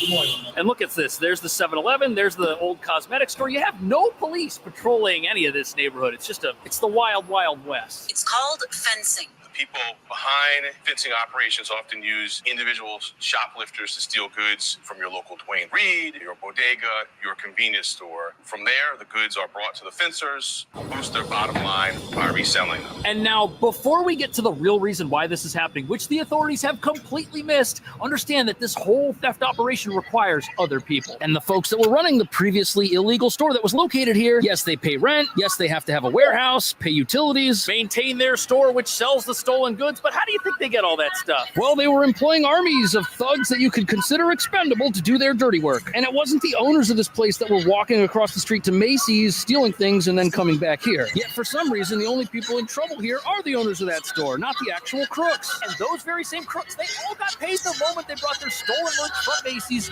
to that other place and got money for it, and they're all still out there. Which means, yes, We a are massive so $1 lost. million thing got shut down, but all of the infrastructure for it to exist still exists, which means there's nothing stopping the same people from stealing from the same stores and just offloading their merchandise elsewhere or selling it to a business that sells online. Yet city leaders remain under the impression that they are making a big difference. And using a multi-pronged prosecution strategy, we can make a lasting dent in retail theft that will keep our store employees safe, cut off the incentives to steal and resell stolen goods, and allow our retail sector. So our progressive district attorney, he might have a soft on crime reputation, but he didn't write the laws that prevent him from locking up the actual low-level perpetrators. But I'm curious to understand how this is actually going to solve the shoplifting problem. Because every single thug with sticky fingers who stole from this place is still on the streets. And yes, many of these criminals are vulnerable people in tough situations. Maybe they're struggling with homelessness. Maybe they have a substance problem. But the point is, it's sad that that's happening, but there should be some consequence for taking something that doesn't belong to you. But because there isn't, and these criminal kingpins need inventory for their stores, they give people lists of products to go to Ulta Beauty and just rip off the shelves, or to pick up at a store like Macy's or Nordstrom's. Who would reopen a store that recently closed knowing that this is now a possibility for your business environment? Experts say this is the reason you've got ghost towns popping up all over the place, including the entire neighborhood south of here where every store on 6th Avenue is closed.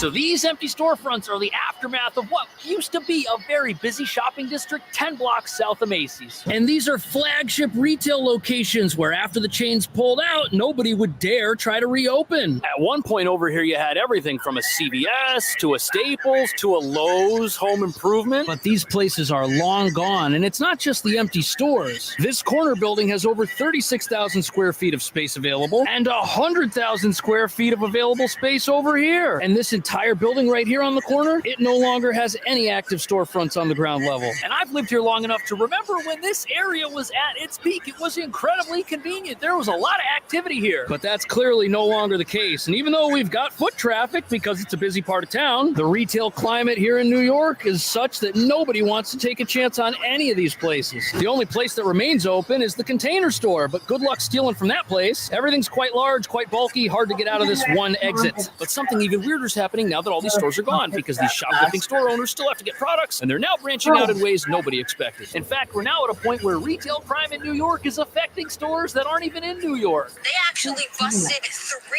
different rings of thieves targeting the Tysons shopping area, all from New York. So we're talking about 8 New Yorkers arrested in just a week's span. We have groups that will travel up and down the 95 corridor mostly, and they'll stop along the way, stealing from different locations on that route to the Tysons area. So that is a news report out of D.C. where New York criminals are now raiding stores, which makes sense. A lot of the stores here are now closed, so they can't steal from them anymore. And now you've got crime rings traveling up and down the East Coast, and retail crime in New York is now effectively being exported to other cities and states. And people here in Flatiron, they're paying for all this retail crime in more ways than just one. First of all, not only is there nowhere to buy anything around here anymore, but let's say you have a building like this with an empty storefront downstairs. Well, if there are apartments upstairs, the landlord can get his money back by raising his rents. And the other problem is that the number of stores here shuts down. Those that remain open become subject to all of that added crime. And somebody at the local Trader Joe's was actually attacked by a shoplifter. No employee wants to put their life on the line for any of what's being sold in any of these places, especially for an onion or an orange. That's just ridiculous. And when you look at how obscenely relentless our local criminals are, it's no surprise that this is now happening elsewhere. But Fairfax County Police Lieutenant Will Arnst did tell us today that New York City is known as one of the largest markets for stolen goods, so that may be why the New York City connection. The 2 New Yorkers were also connected to the theft of another 16 grand of merchandise from around the area. So that shopping mall, that got hit 3 times in 1 week. And the problem was mentioned right in the report, which is that New York City is a huge market for stolen merchandise. Living costs here are so high, people are buying whatever they can at the lowest price they can, which is why these stores are going out of business. On top of that, you got plenty of stores that are willing to buy all that merchandise and then resell it. But physically robbing stores isn't the only way thieves are getting their hands on products. No, in fact, there's a much craftier way they steal their stolen merchandise.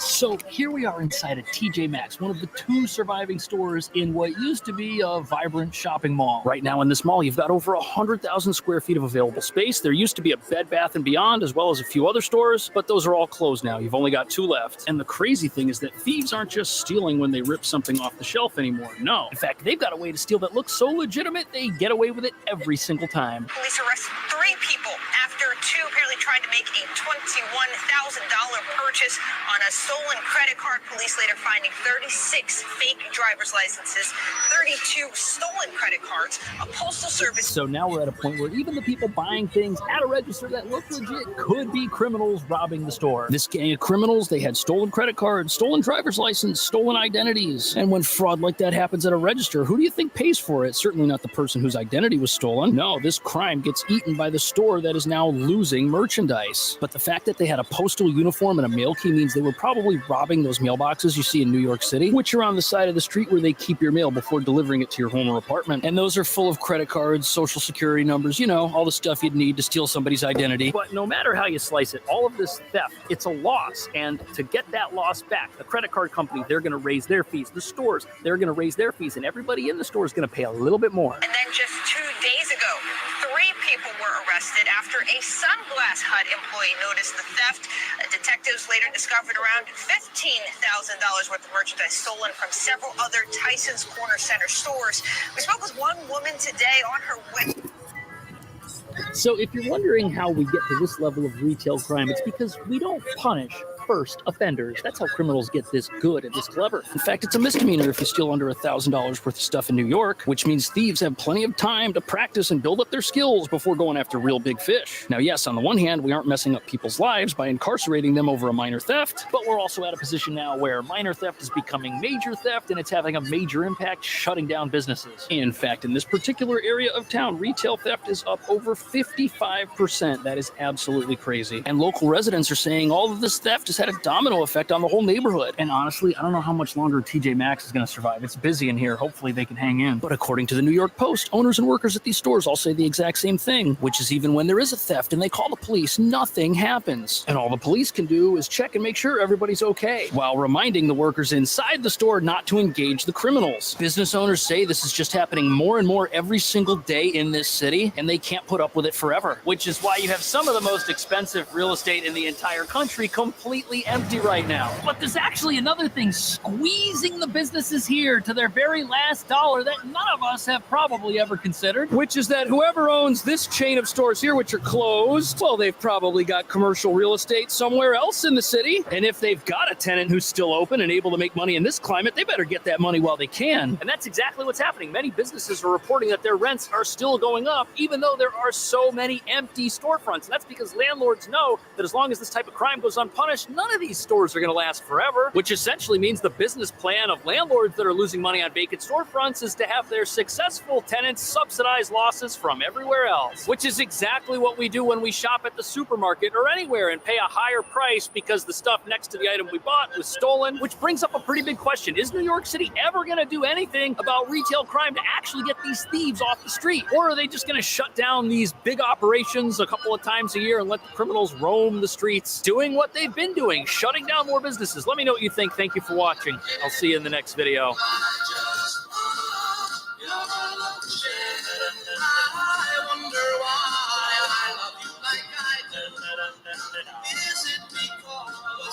I'm so sorry. I hate hearing shit like that, but I have not seen clouds like this for so long. And I'm just like, wow. I'm gonna take some video of that. I haven't published it. I'm just like, I've really haven't seen clouds like that for a while. And I totally am fucking up my feed. I almost clicked on the CBC.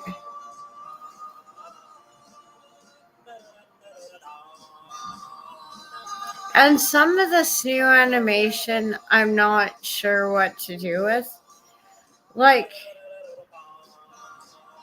he's actually a character that keeps coming up in my animation. So if it comes up with AI, I'm just letting it go.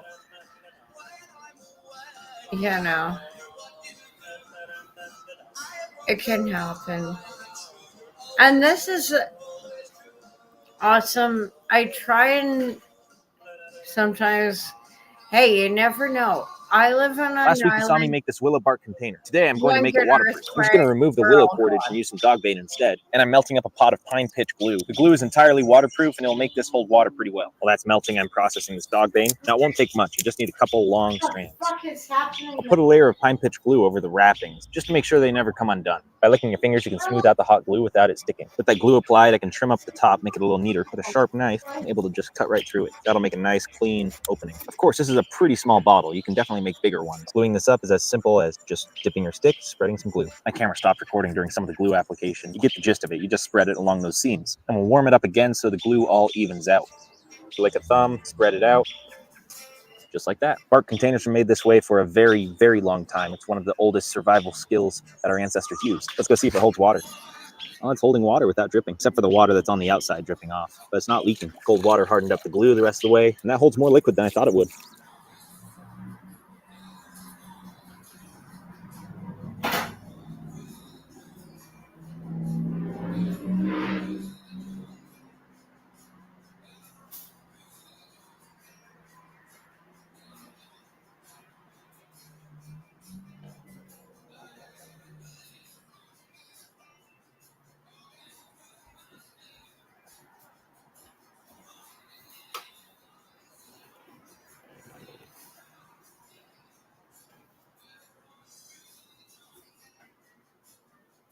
I know that was a short one.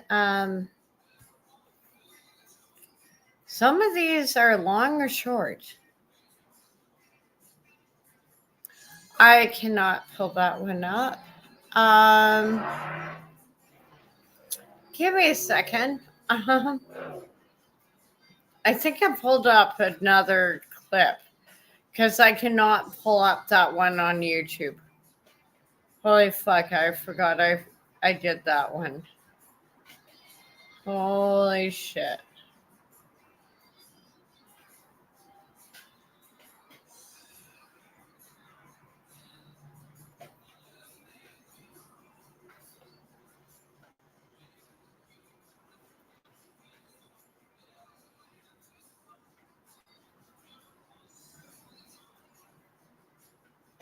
I don't know if I did this one. I'll replay it. I'll be like the sea.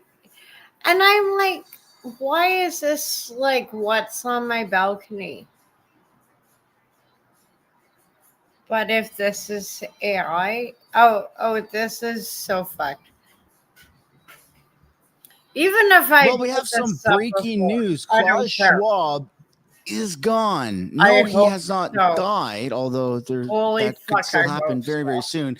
He has officially stepped down from leadership at the World Economic Forum, which is good. It could also mean a double-edged sword, which is kind of the same predicament that we're facing here in Canada with Justin Trudeau. Welcome back to the channel. Welcome back to another video, everybody. Before we get into it, I do want to encourage everyone to smash the like button, subscribe if you haven't yet already. It really helps grow the channel, as well as remind you that if you want a Stop the WEF sticker, I guess these are obsolete now or soon to be once the end of this video happens. You can find the link for this down in the description or the pinned comment below. Now, let's get into this video here. So let's take a look at the update in the polls. You have Conservative projected at 217 seats with a bottom line of 190, top end at 236. They, of course, only need 172. I still think that the closer we get to the summer where they take off for the summer break, you're going to see this climb above 220, might even be 223. I don't know if it'll go up to 230. That is super, super aggressive, but we'll have to see. There's just a lot of momentum towards just like in Justin Trudeau. 99% likely of winning the most seats and 99% likely of winning a majority. So the polls are still looking chef kiss copacetic. Speaking of kisses, this is not somebody you're going to want to kiss. Chrystia Freeland, who is obviously on the World Economic Forum's website. The dishonorable, they have a typo there.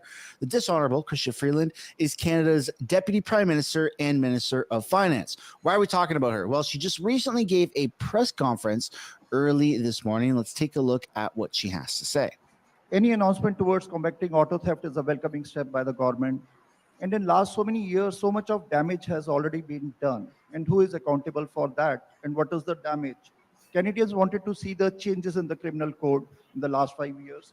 They wanted to see the effective bail reforms so that criminals were behind the bars. We had seen recent Highway 401 crash where 1 3 years baby and grandparents, they died, and those suspects were out on the bail. Same things we are seeing now also. Scanners, in the budget is mentioned that over the next 3 to 5 years we'll get the scanners. Why don't we get the scanners in last 3 to 4 years? And loss to Canadian taxpayers is approximately $1 billion every year. If we calculate last 5 years, it's a $5 billion loss, 50,000 of insurance claims, and there's a taxpayers' money. And then we give 15 billion to other countries also. So 20 billion, we could not have improve our healthcare system where emergencies wait time is 5 to 6 hours. Thank you.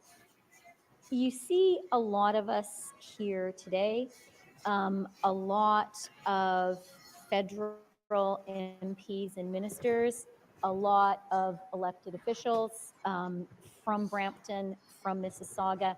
You see some of our senior law enforcement leaders here.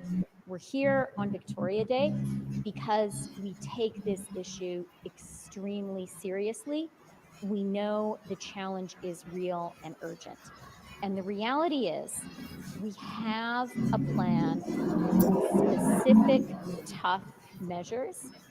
Many of them require actual legislation. They require changes to the laws we have on the books. We have put forward that legislation, and now it needs to be passed. And it can sometimes feel like parliamentary maneuvers that you see in Ottawa are just about political games, and they don't affect, an ordinary person just living their regular life in their community, in a beautiful community like Brampton. But that's not true. We need these measures to be passed.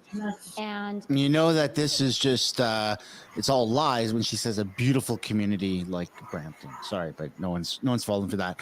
Also, why are you going to go around and talk about how unaffordable life is for everybody else while you wear these pearl necklaces? It's so delusionary, man. These people, they're sitting up on their gold thrones, so to speak, probably quite literally in their houses that are funded by taxpayers. And they talk about, we're going to make life affordable. Everybody's struggling. They have private security. They got people doing their groceries. We're mortgages, like we're paying everything for these people. Their net worths should be barely in the hundreds of thousands because that's what their salary is, and somehow their net worth is in the tens of millions. It doesn't make any sense.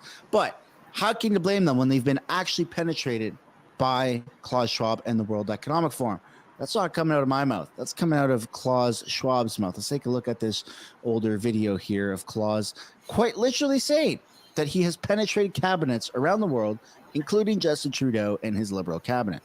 When I mention now names like Mrs. Merkel, even Vladimir Putin and so on, they all have been young global leaders of the World Economic Forum. Mm-hmm.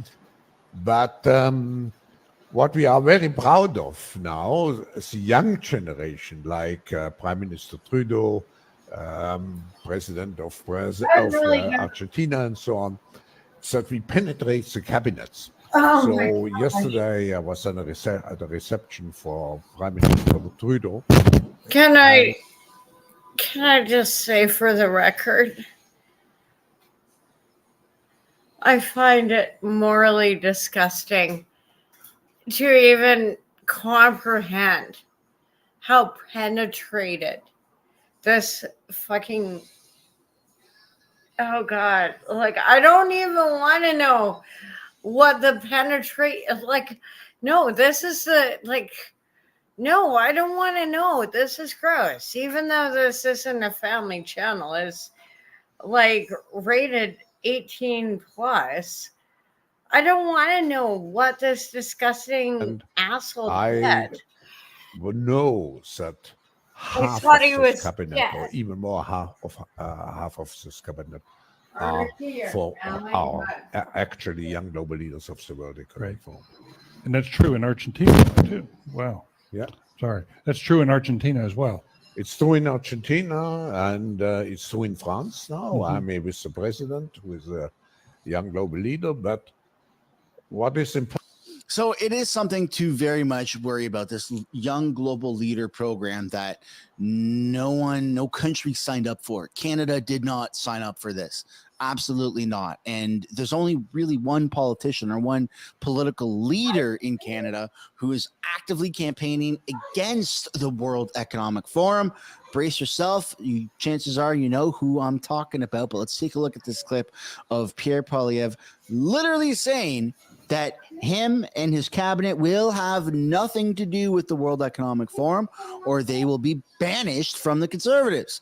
There's no reason for the World Economic Forum to be a part of Canadian politics, for politicians to flee to their retreats and to their seminars. They're not a government. They're a private organization that are quite literally controlling all of major governments around the world. Not directly controlling, but indirectly with incentives, with brainwashing, whatever it is that you want to include in there. Let's take a look at what Pierre has to say. Free again with Rebel News. In the past several times, you have denounced the World Economic Forum, and you've made it clear to pledge that if your party forms government, you will ban your cabinet ministers from being involved with the World Economic Forum.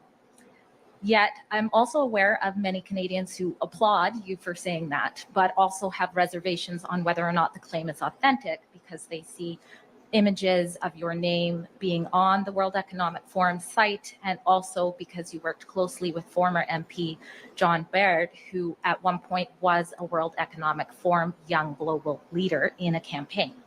So my question for clarification purposes, for those concerned about foreign globalist organizations potentially encroaching on our nation's sovereignty, does your pledge to ban cabinet ministers from being associated with or involved with the WEF expand to those you hire as staff as well as advisors? Yes. No staff, no ministers, no MPs in my caucus will be involved whatsoever in that organization. It is a group of high-flying, high-tax, high-carbon hypocrites who all got on their private jets to fly off to a remote ski village where they talked about how working class people should not be allowed to heat their homes or drive their pickup trucks. I'm not going to work for a group of globalist billionaires who serve their own interests at the expense of everyone else. And I'd like to specifically point out Mark Carney. Here he was, celebrating the central banks who caused the inflation by printing trillions of dollars so that people like multimillionaires like him could have their asset values inflated, while the purchasing power of working class people and seniors was wasted away by inflation. A massive wealth transfer from the have-nots to the have-yachts. A common sense conservative government will bring home control of our democracy to this country, and it's not just on that issue. We will ban the IRGC to end the interference of the 700 agents that are operating in this country on behalf of the terrorist regime in Tehran, and that's according to Global News. We'll shut down foreign-controlled police stations. We will bring in a foreign influence registry. We will bring home control of our democracy, and we'll make this a country that works for its people, the common people, and the common sense of the common people, united for our common home. Thank you. Okay, this is what I love about Pierre is this isn't to blow smoke up his ass. Pierre is a leader by example. He doesn't talk about how we need to cut costs, how we need to do dollar for dollar, dollar spend, dollar saving in Canada without actually showing that he's the real deal. And you're never, ever, ever going to see Pierre brag about this. And chances are you're not going to really see the Conservative Party brag about this on his behalf. It's going to be left up to people like me to mention this. Pierre, and I'm absolutely okay with this. Pierre Poilievre last year spent the least amount of money out of what the government has, right? Those business credit cards, right? He spent I think it was like $68,000 of expenses to cover maybe even travel and hotel. And that's part of the gig. You become a politician, right? Yeah, you should be spending stuff out of your personal salary, and chances are he does. But he has spent the least amount of taxpayers' money last year, and chances are it's going to repeat itself and repeat itself and repeat itself time and time again. Where you have on the opposite spectrum, Jagmeet Singh, who has spent the most out of any politician in Canada last year. These people that are preaching climate change, that are preaching we need to do something to save the environment, it's to pander votes unless they're actually leading by example. Okay, think of an old school battlefield like Braveheart. You don't have the main leader who sits back on his throne and directs everybody. have the main leader out on the battlefield with you. And that's, so to speak, with a much less dramatic touch to it, what Pierre Poilievre is doing. He's doing an excellent job of he flies economy. I think he's even taken public transport. He's been seen showing up to rallies in like a Honda Civic or like a similar type of car. Okay, he's not, I don't understand any sort of conspiracies towards Pierre. Not that there are many, but he's really showing that he's in it to make a change. And the fact that he's calling out, they're not just buzzwords, these jet-setting hypocrites that are flying in their jets, emitting all of these emissions across the world to go to these organizations that have absolutely nothing to do with each individual country's, policies or politics. Pierre is not a part of that. He's not caught in any sort of hypocrisy, which is great. And if he were to have been caught, I think it would have happened by now. But keep going the route that you're going down, Pierre, because it's great. And eventually people are going to realize that you are the real deal, above and beyond what he already appears to be, right? It's not just buzzwords. It's not just catchphrases to get you all riled up. A lot of it is very much the truth, and he means it. He's very consistent. There hasn't been any flaws in his speech or his actions. So that should show you that this is, this could be the guy to fix a lot of our problems. Now, that is going to take time, and that's its own issue, but I'd love to know what you guys think down below in the comments. Next up, we have, the news of the meat and potatoes of the video. Klaus Schwab is stepping back from executive post. This is coming from Semaphore, and it's also on Yahoo Finance. So you get to take your pick. Let's go with Yahoo, because I think a lot of people might prefer that. The scoop. World Economic Forum founder and executive chairman Klaus Schwab will be stepping back from his role during the global gathering since he founded it in 1971. Schwab announced his intentions in an email to staff on Tuesday that was shared with Semaphore. Where we just were. Okie dokie. Maybe I picked the wrong article to read. By a person connected to the organization. He will be stepping down as an executive chairman and transitioning to a role as non-executive chairman, he said, adding the change in his role is pending approval by the Swiss government. In a statement, a spokesperson to the forum said that the organization is transforming from a convening platform to a leading global institution for public-private cooperation. The forum's governance structure is set to change as a result of that evolution, the spokesperson said, and Schwab will transition from executive chairman to chairman of the board of trustees by January 2025. It almost seems too convenient that he's put in place all of these policies, this whole momentum of the World Economic Forum. You will own nothing. You will be happy, right? I mean, for crying out loud, I have stickers about him being penetrated by Justin Trudeau here on my coffee mug, which is not taken out of context, as you just saw in the video clip. And now it seems like he's almost dodging accountability, right? He doesn't want to be in the center of attention towards all the probably massive backlash and controversy that's going to happen between now and 2025, especially with all of the world elections that are happening between now and then. It just seems very odd timing. Not to get too conspiratorial, right? As you can see, my tinfoil hat is not on today. And yeah, let me know down below if you think that this is a little bit of a coincidence. Schwab has not blamed his successor, but said that over the last year, the group's executive board, under the leadership of President Boris Brende, has taken full executive responsibility. Brende is a former Norwegian conservative leader. Schwab, 86, is synonymous with the organization that he has managed for more than 50 years. Initially known as a European Management Forum, early iterations of the event drew far fewer attendees to Davos than the thousands that now ascend to the Swiss mountain town. It's bigger than ever, and that's kind of the scariest part about all this. Is they've become insanely popular, and countries that have new leadership seem to be flocking towards this for God knows what reason. What kind of perks are these people getting? Pearl necklaces? Freeland? I don't know. The WEF, through a nonprofit, yeah, right, is a remarkable business. The organization brought in nearly $500 million in revenue in the year ending March 2023 and had a neat 200 million Swiss francs sitting in cash. How? What are they doing? Like they're just piggybacking like cockroaches off of other countries. There is no reason for our government or any government, but specifically Canada. There's no reason for a Canadian government to be tied to a World Economic Forum. It doesn't benefit Canadians. In fact, it does the opposite. It adds so much distrust in our politicians in the system when they are so easily penetrated by some evil-looking Lex Luthor German or Swiss-speaking guy across the country who has no accountability to any of this. He's not held responsible at the end of the day when everything comes crumbling down. It's freaking scary, man. It's absolutely scary. And one of the biggest global leaders or youth leaders or whatever the hell they're called is Chrystia Freeland. She has absolutely loved these panels, and we're going to take a look at her attendance from a couple of years ago. Let's take a look at this video. In Canada, we are a trading nation.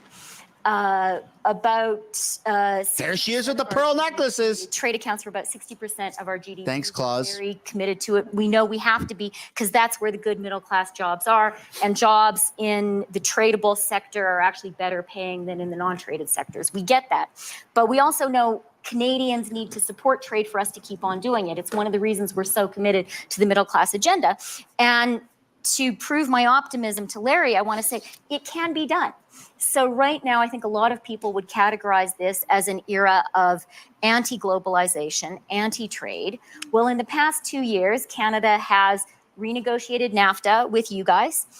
We have done a trade deal with Europe, CETA, and we have done a trade deal with the Asia Pacific, CPTPP. Canada is now the only G7 country that has a trade deal with every other G7 country. And I think a big reason why Canadians support that, and they support it very broadly, is we are focused on the middle class and on the middle class agenda. Yeah, it's ridiculous. Canada's made a bunch of bad deals, and we have people that are going to be held accountable very, very soon. You're going to see that. It's reflected in the polls. It's going to be reflected when it comes time to vote, and it's time for a change. Since the World Economic Forum is changing leadership, why don't we do the same in Canada, right? What do you think about that, folks? Let me know down in the comments. Who's going to replace Claus? I mean, there's been speculation in the past that it could be Chrystia Freeland, that she could just switch over, since they are talking about Mark Carney coming in and replacing Justin Trudeau. Who's going to take over those positions? I don't know, but it seems like Canadian politicians have been groomed for, bigger and better things, so to speak. At least that's their interpretation of it, such as the World Economic Forum. So we'll have to wait and see how this pans out. But again, I'd love to know what you guys think down below in the comments. That's where we're going to end it, folks. On your way out, I'd like to encourage you guys to smash the like button, subscribe if you haven't yet already, and I will see you all in the next one. Bye for now.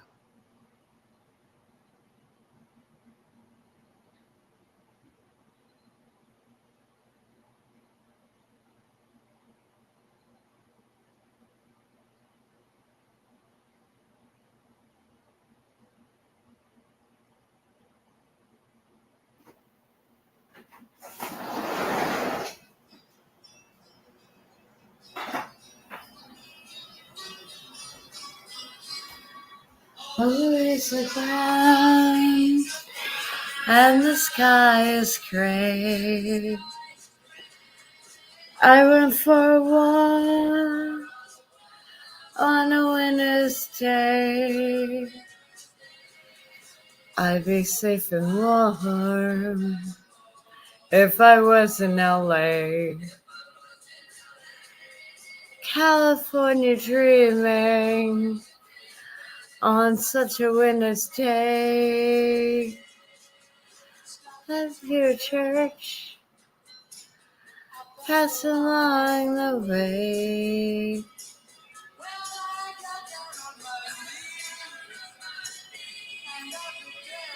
Much love. I'm trying to do some. This is the weirdest storm I've ever seen. So I'm trying to film clouds. I know that sounds dumb. On such a winter's day. Coming up. So you have entrepreneurs, female entrepreneurs, willing and able to increase access to quality, affordable childcare, and you're shutting them down. Why? As the Minister for Families and Children, have you spoken up in your Liberal cabinet against the failed drug policy experiment your government approved of in British Columbia? This guy's garage. Like and subscribe. Welcoming Minister Suds, Minister of Families, Children and Social Development. Thank you, Mr. Chair. Thank you, Minister, for being here. Minister, Lisa Badeau, she runs 10 daycares in Nova Scotia. Thinks she could add 100 to 200 spaces. Now, you've pointed out we have a significant gap across the country of people not being able to access childcare. And she said here, and I quote, "When I met with her being you, Minister, in February, she was clear to say that Nova Scotia has never asked to have the terms of the agreement changed," almost implying that Minister Drouin, who's the minister in Nova Scotia, should ask to include private operators to expand, only to have her request denied. And so we know, Minister, that they did write a letter to you, and you are on the record saying, you know, if the provinces would be more flexible, or if they come and ask, I will work with them. And we have that here. And the minister has said from Nova Scotia, she indicated that the federal government has no appetite to renegotiate the agreements. So you have entrepreneurs, female entrepreneurs, willing and able to increase access to quality, affordable childcare, and you're shutting them down. Why? I would actually wholeheartedly agree with that premise, respectfully. The childcare workforce across this country is 96% female. You said you'd agree with it wholeheartedly? I disagree with it Okay, wholeheartedly. You said agree. I disagree with that premise wholeheartedly in that, first of all, the workforce is 96% Ms. Limited, and it is my time, Minister. So you're disagreeing that the province has come to you, asked for help.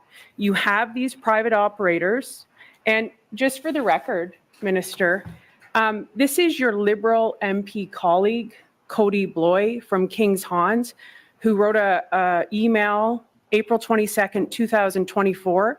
I am receiving considerable number of calls from families who are unable to find a childcare space in their local area.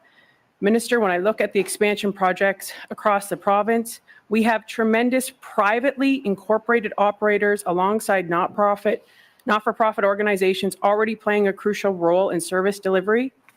He says, I am supportive of the concept of having more participation from the private sector.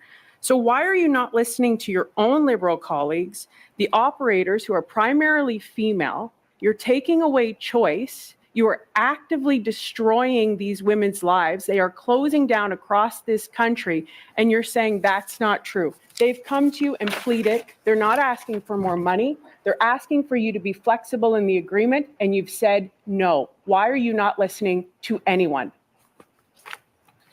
You've asked a lot of questions, but haven't It's one given question. me. Why are you not listening There's to about anyone? 5 there. But having said that, you are professing that we are ruining women's lives. You are. Absolutely the contrary. I speak to women across this country every day who are families benefiting. can access this May I program. answer the question? 1 in 3. May I answer the question? Please, moment. The questions must be directed through the chair. I would remind you, Madam Minister, you have the floor. Thank you, Chair. As I said, there's a lot of questions there. I'll do my best to touch on all of them if given the opportunity. It's one question, Minister. If you could just answer that one question. Why are you not negotiating the agreements when asked? You've said in your statement that you're about fairness. This is fairness for everybody. It's including all people. Absolutely fairness for everybody. So why are you not And including them? As we build this national system. It's just a question why. We have seen whole. If she would just answer the why question, that is it. Opportunity to answer it then, Madam Minister. Thank you very much, Chair. As I was saying, this system, this national system we're building, so far we've seen 750,000 children and families across this country benefiting.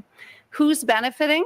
Obviously the children, but also the parents. And I would argue predominantly the women who, as we have seen in the data, are increasingly being able to re-enter the workforce. Not So if only I can, that, Madam, but Mr. as Chair, was pointed out, I just need to point the at this. majority. It is Point of my order, time, Mr. Chair. Point of order. It is, so she's not answering the question, and it You is haven't my given me a time. chance to. Parents are giving Point up of their order, sir. jobs as Point of hundreds order. remain stuck. Ms. Ferrari, BC please. mother Ms. says lack of Ferrari. childcare could leave Ms. her Ferrari, homeless. I have a point of order. So, as in the first session, but particularly here, we need to hear the answers. The questions matter as much as the answers. Thank So you, can we Mr. hear the answers? Fragaskatos. And again, I'll remind all members, you direct your questions through I, the chair. If you fail to do it, I'll move on to the next questioner. Ms. Ferrari? Point of order, Through Chair. you, Mr. Chair. Point of order. This is, I think, the first time I've been at your committee. So when the chair's speaking, do other people have to stop talking? Is that your rule? Yes. Okay, because you were speaking, but Ms. Ferrari continued. So I just encourage you to, so that we can actually hear what's happening. Thank you, Mr. Angus, for reminding. I will go to Ms. Ferrari to conclude her question, then I'll give the minister the opportunity to respond. Ms. Ferrari? Thank you, Mr. Chair. And yes, I am being assertive and fairly aggressive here because you have families, parents are giving up their jobs as hundreds remain stuck on daycare waitlists in Newfoundland. BC mother says lack of childcare could leave her homeless. These are the articles in 3 days that I have. Families are in chaos and distress through you, Mr. Chair. So I will ask one last time, and I just want an answer, Minister, on behalf of the parents and families that you say you represent and you want to offer fairness. These operators are closing down. Please, with all due respect, answer them directly. Why are you not allowing provinces who are asking you in desperation, your own Liberal MPs who say, I want you to include private operators? Why are you not doing that? Thank you, Ms. Ferrari. Madam Minister, I'll give you the opportunity to respond. Thank you very much, Chair. The agreements that were negotiated with every province and territory are intended to build a public system in which, as I mentioned, 750,000 families are benefiting from to date. And by the time these agreements finish in 2026, we'll have seen 250,000 new spaces created. At no point in history have we ever seen the expansion or the creation of spaces at this scale. And what does that translate to? That translates to more families being able to return to the workforce. Illicit drug overdoses are now the leading cause of death among youth in British Columbia aged 10 to 18, according to figures by BC Coroner Service. And this is obviously heartbreaking. As the Minister for Families and Children, have you spoken up in your Liberal cabinet against the failed drug policy experiment your government approved of in British Columbia? Through the chair, thank you for the question. Not going to disclose cabinet conversations for obvious reasons, and respectfully here to speak about items within my portfolio and mains and estimates today. Well, Minister, in your opening statement, as the Minister for Families and Children, you talked about policies that make life better for families in Canada. So my questions are quite relevant. Have you been pushing back to ensure that your government rejects support for illicit drug legalization in Toronto and Montreal? Thank you. Through the chair, as my colleague would know, Minister Sachs has been leading on this file quite very well from my perspective. We've heard from her a number of times, both in the House and throughout. And I think that I'll continue to rely on her leadership as we move this forward. Through the chair, if any province requests what BC did with respect to the legalization and open use of illicit drugs like fentanyl and crack, as the Minister of Families and Children, would you support this? Thank you very much. Again, through the chair, I appreciate the question. Again, I will refer the fact that this is work that is being led not by myself, by Minister Sachs. I'm not going to disclose cabinet conversations, again, for obvious reasons. Minister, you're the Minister for Children. You're the Minister for Children. So do you agree that open drug use in public spaces is dangerous for families and children, and that your government should never have allowed it? And will you commit today to never allow it again in another province or area? Thank you very much. Through the chair again, I appreciate the advocacy of my colleague here. I am here to speak about my file, about mains and estimates. Minister Sachs continues to lead when it comes to this issue. Minister, you are the Minister for Families and Children, so are you saying that you do not speak up for families and children within your caucus, within your cabinet? I'll give you an example here. The RCMP in Campbell River, BC, and in Prince George, BC, seized thousands of prescription drug pills, many of which were diverted from BC government's Safe Supply program. Global News did an investigation where within half an hour in Vancouver, the journalist had acquired nearly 20 tablets of hydromorphone. The Vancouver Police Deputy Chief told Parliament last month that your government's funded hard drugs are ending up on the... This is like so wrong and so scary.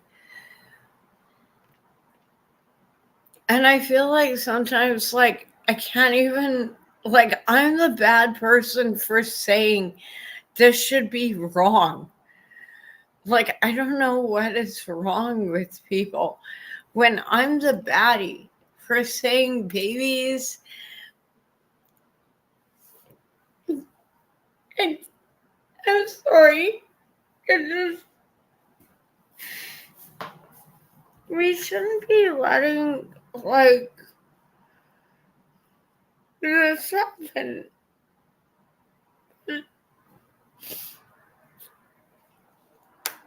It's happening. Like, I can't take my family to playgrounds in Victoria because they're scared about needles and anything else. And even one we might find that might be safe. And then my family thinks I'm a horrible person because I live in this horrible place. And it's not my fault. I'm trying my best. Like, nobody else is speaking out against this. And I just want my family the black to market. have normal. Now, as the Minister for childhood, Children, not worry have about you taken drugs. any action on this government-supplied illicit drug diversion to protect children? I would caution members to Standing Order 112 on relevancy to the matter before the committee. The committee is studying the supplementary estimates. Madam Minister, it's your discretion. I feel I've already answered this question, Chair. Thank you.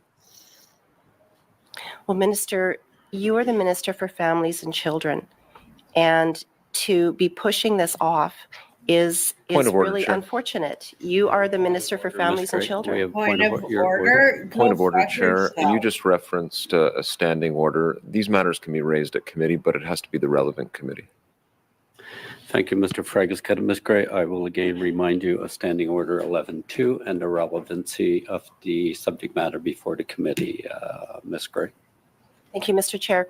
I'll let the minister know. I'm almost out of time here. That I speak to schools in my community quite often with students, and in fact, I've spoken to 6 classes in the last 6 months. And one class project that occurred where the teacher had students write questions about the most important things to the students to me.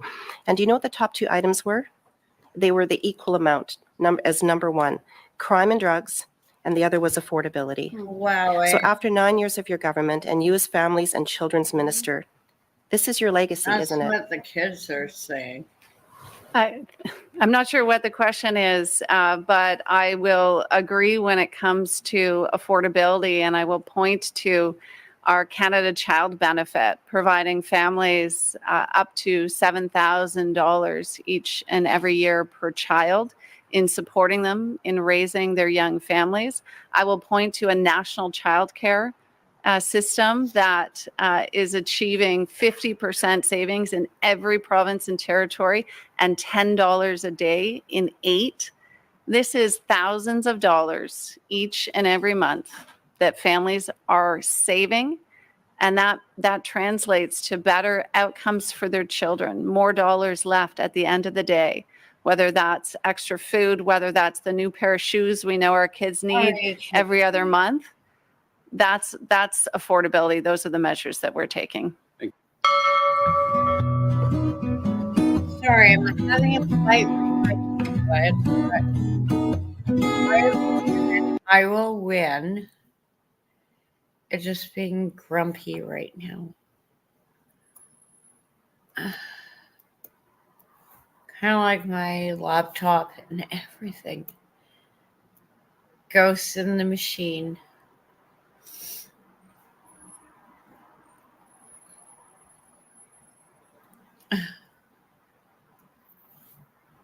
Yeah, it is kind of insanity. So in today's video, ladies and gentlemen, we're going to be taking a look at some of the most, what's the word I'm looking for? I'm just really... some of the most brightest individuals walking the planet. And, you know, the intelligence on the show really does make me feel, quite insecure at how little I know. It kind of tempts me to spend thousands just to be indoctrinated with woke ideology by the education system. Truly. But we're going to be reacting to a video uploaded by James Klug titled, Can Men Menstruate? UPenn Students versus Street. And as usual, with these woke college students, as you would expect, their answers will make you realize, boy, we've got some issues going on within society. And if they aren't fixed, I don't know.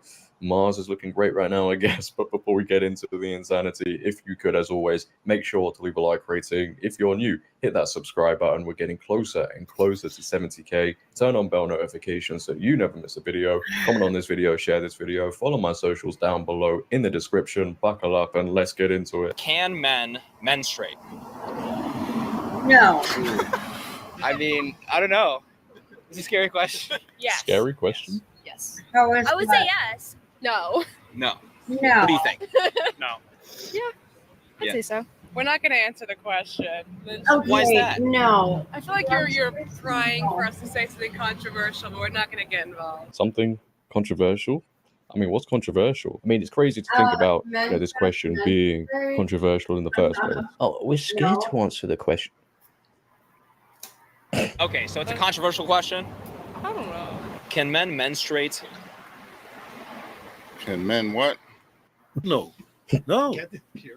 No. What the man, we don't think like that. And it's only two genders. I don't think so. No. Not that we're aware of. No, not that I'm aware of. Correct. I don't think it's possible.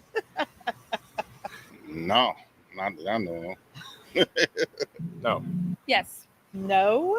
Anyone have an answer? I don't know. No. Yeah, I'm not. No. No.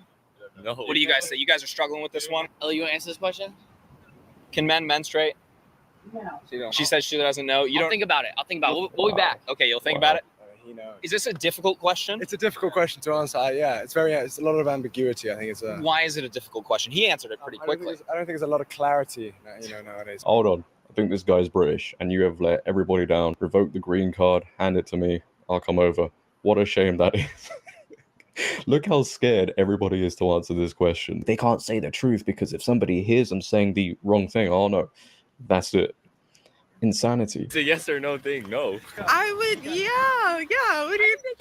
I think they can. I think men can menstruate. Yeah. And why is that? Because I think that some people that have uteruses can identify as men and identify with the gender identity of male. But they're women. They're biological women. Not men. Men don't have a uterus. Pretty simple. And why do you say yes? Because I do, You do. and I'm a man. So Fake news. I think they can. I think men are allowed to express their expressions and their emotions if they want to. It's really healthy. I think they go through mood swings as much as women do. So It's the second time we've gotten that answer. Really quick. Do we know what menstruate means or no? Oh, is that not what I think? Can men get their periods? Yeah. I know. Like, oh, you mean biologically? Yes. Well, no. I don't want to be involved in this. It's a lot of genders, and men definitely can get period. Yeah. You get pregnant? Yes, men can get pregnant. I know a guy that got pregnant, and I have a friend that gets period on a regular basis. I somehow don't believe you. I support the LGBTQ all day long. Yeah, I believe they can, because at a certain period of time, right, guys in general, right, goes through emotional drains just like women do, when they're on the period. So I feel like they can't. They can't bleed or anything like that. No, they can't. Physically, like getting your period, is that possible or no? No, I don't think so. So period, no or yeah? As a real woman, I'm just like, I'm so glad he's trying to be sympathetic, but it's like, no. Yes. Men Like can't physical get period? pregnant. No, is what I'm saying. That's the final answer. For 1,000. Can they physically have a period or no? No. No. You guys, I was just we were talking to some college students. Some of the college students were telling me absolutely. Why are people telling me yes to that question? It seems like delusional. You're an idiot. They're delusional. Not me. I don't know nothing about menstruation. So you can see the difference here between people on the That street poor for the most last part man, and he the college had- students, he and that just wanted shows the nothing to difference do with in that education, conversation. right? Because when these guys were young, they weren't being taught within school all of this crap. But this is what kids are being taught today.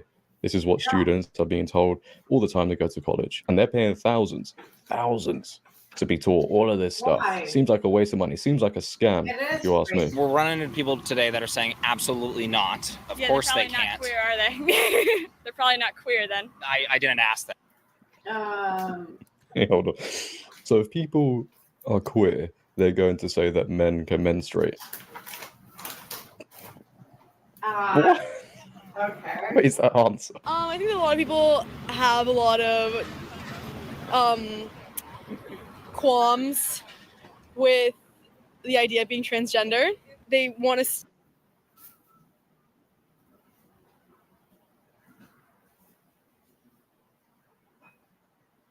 Okay. Sorry. Huge ass windstorm.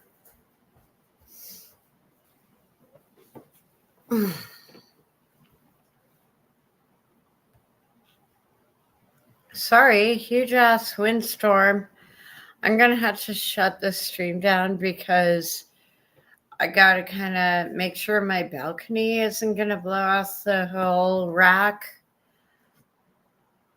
I'll be back later, like early morning, probably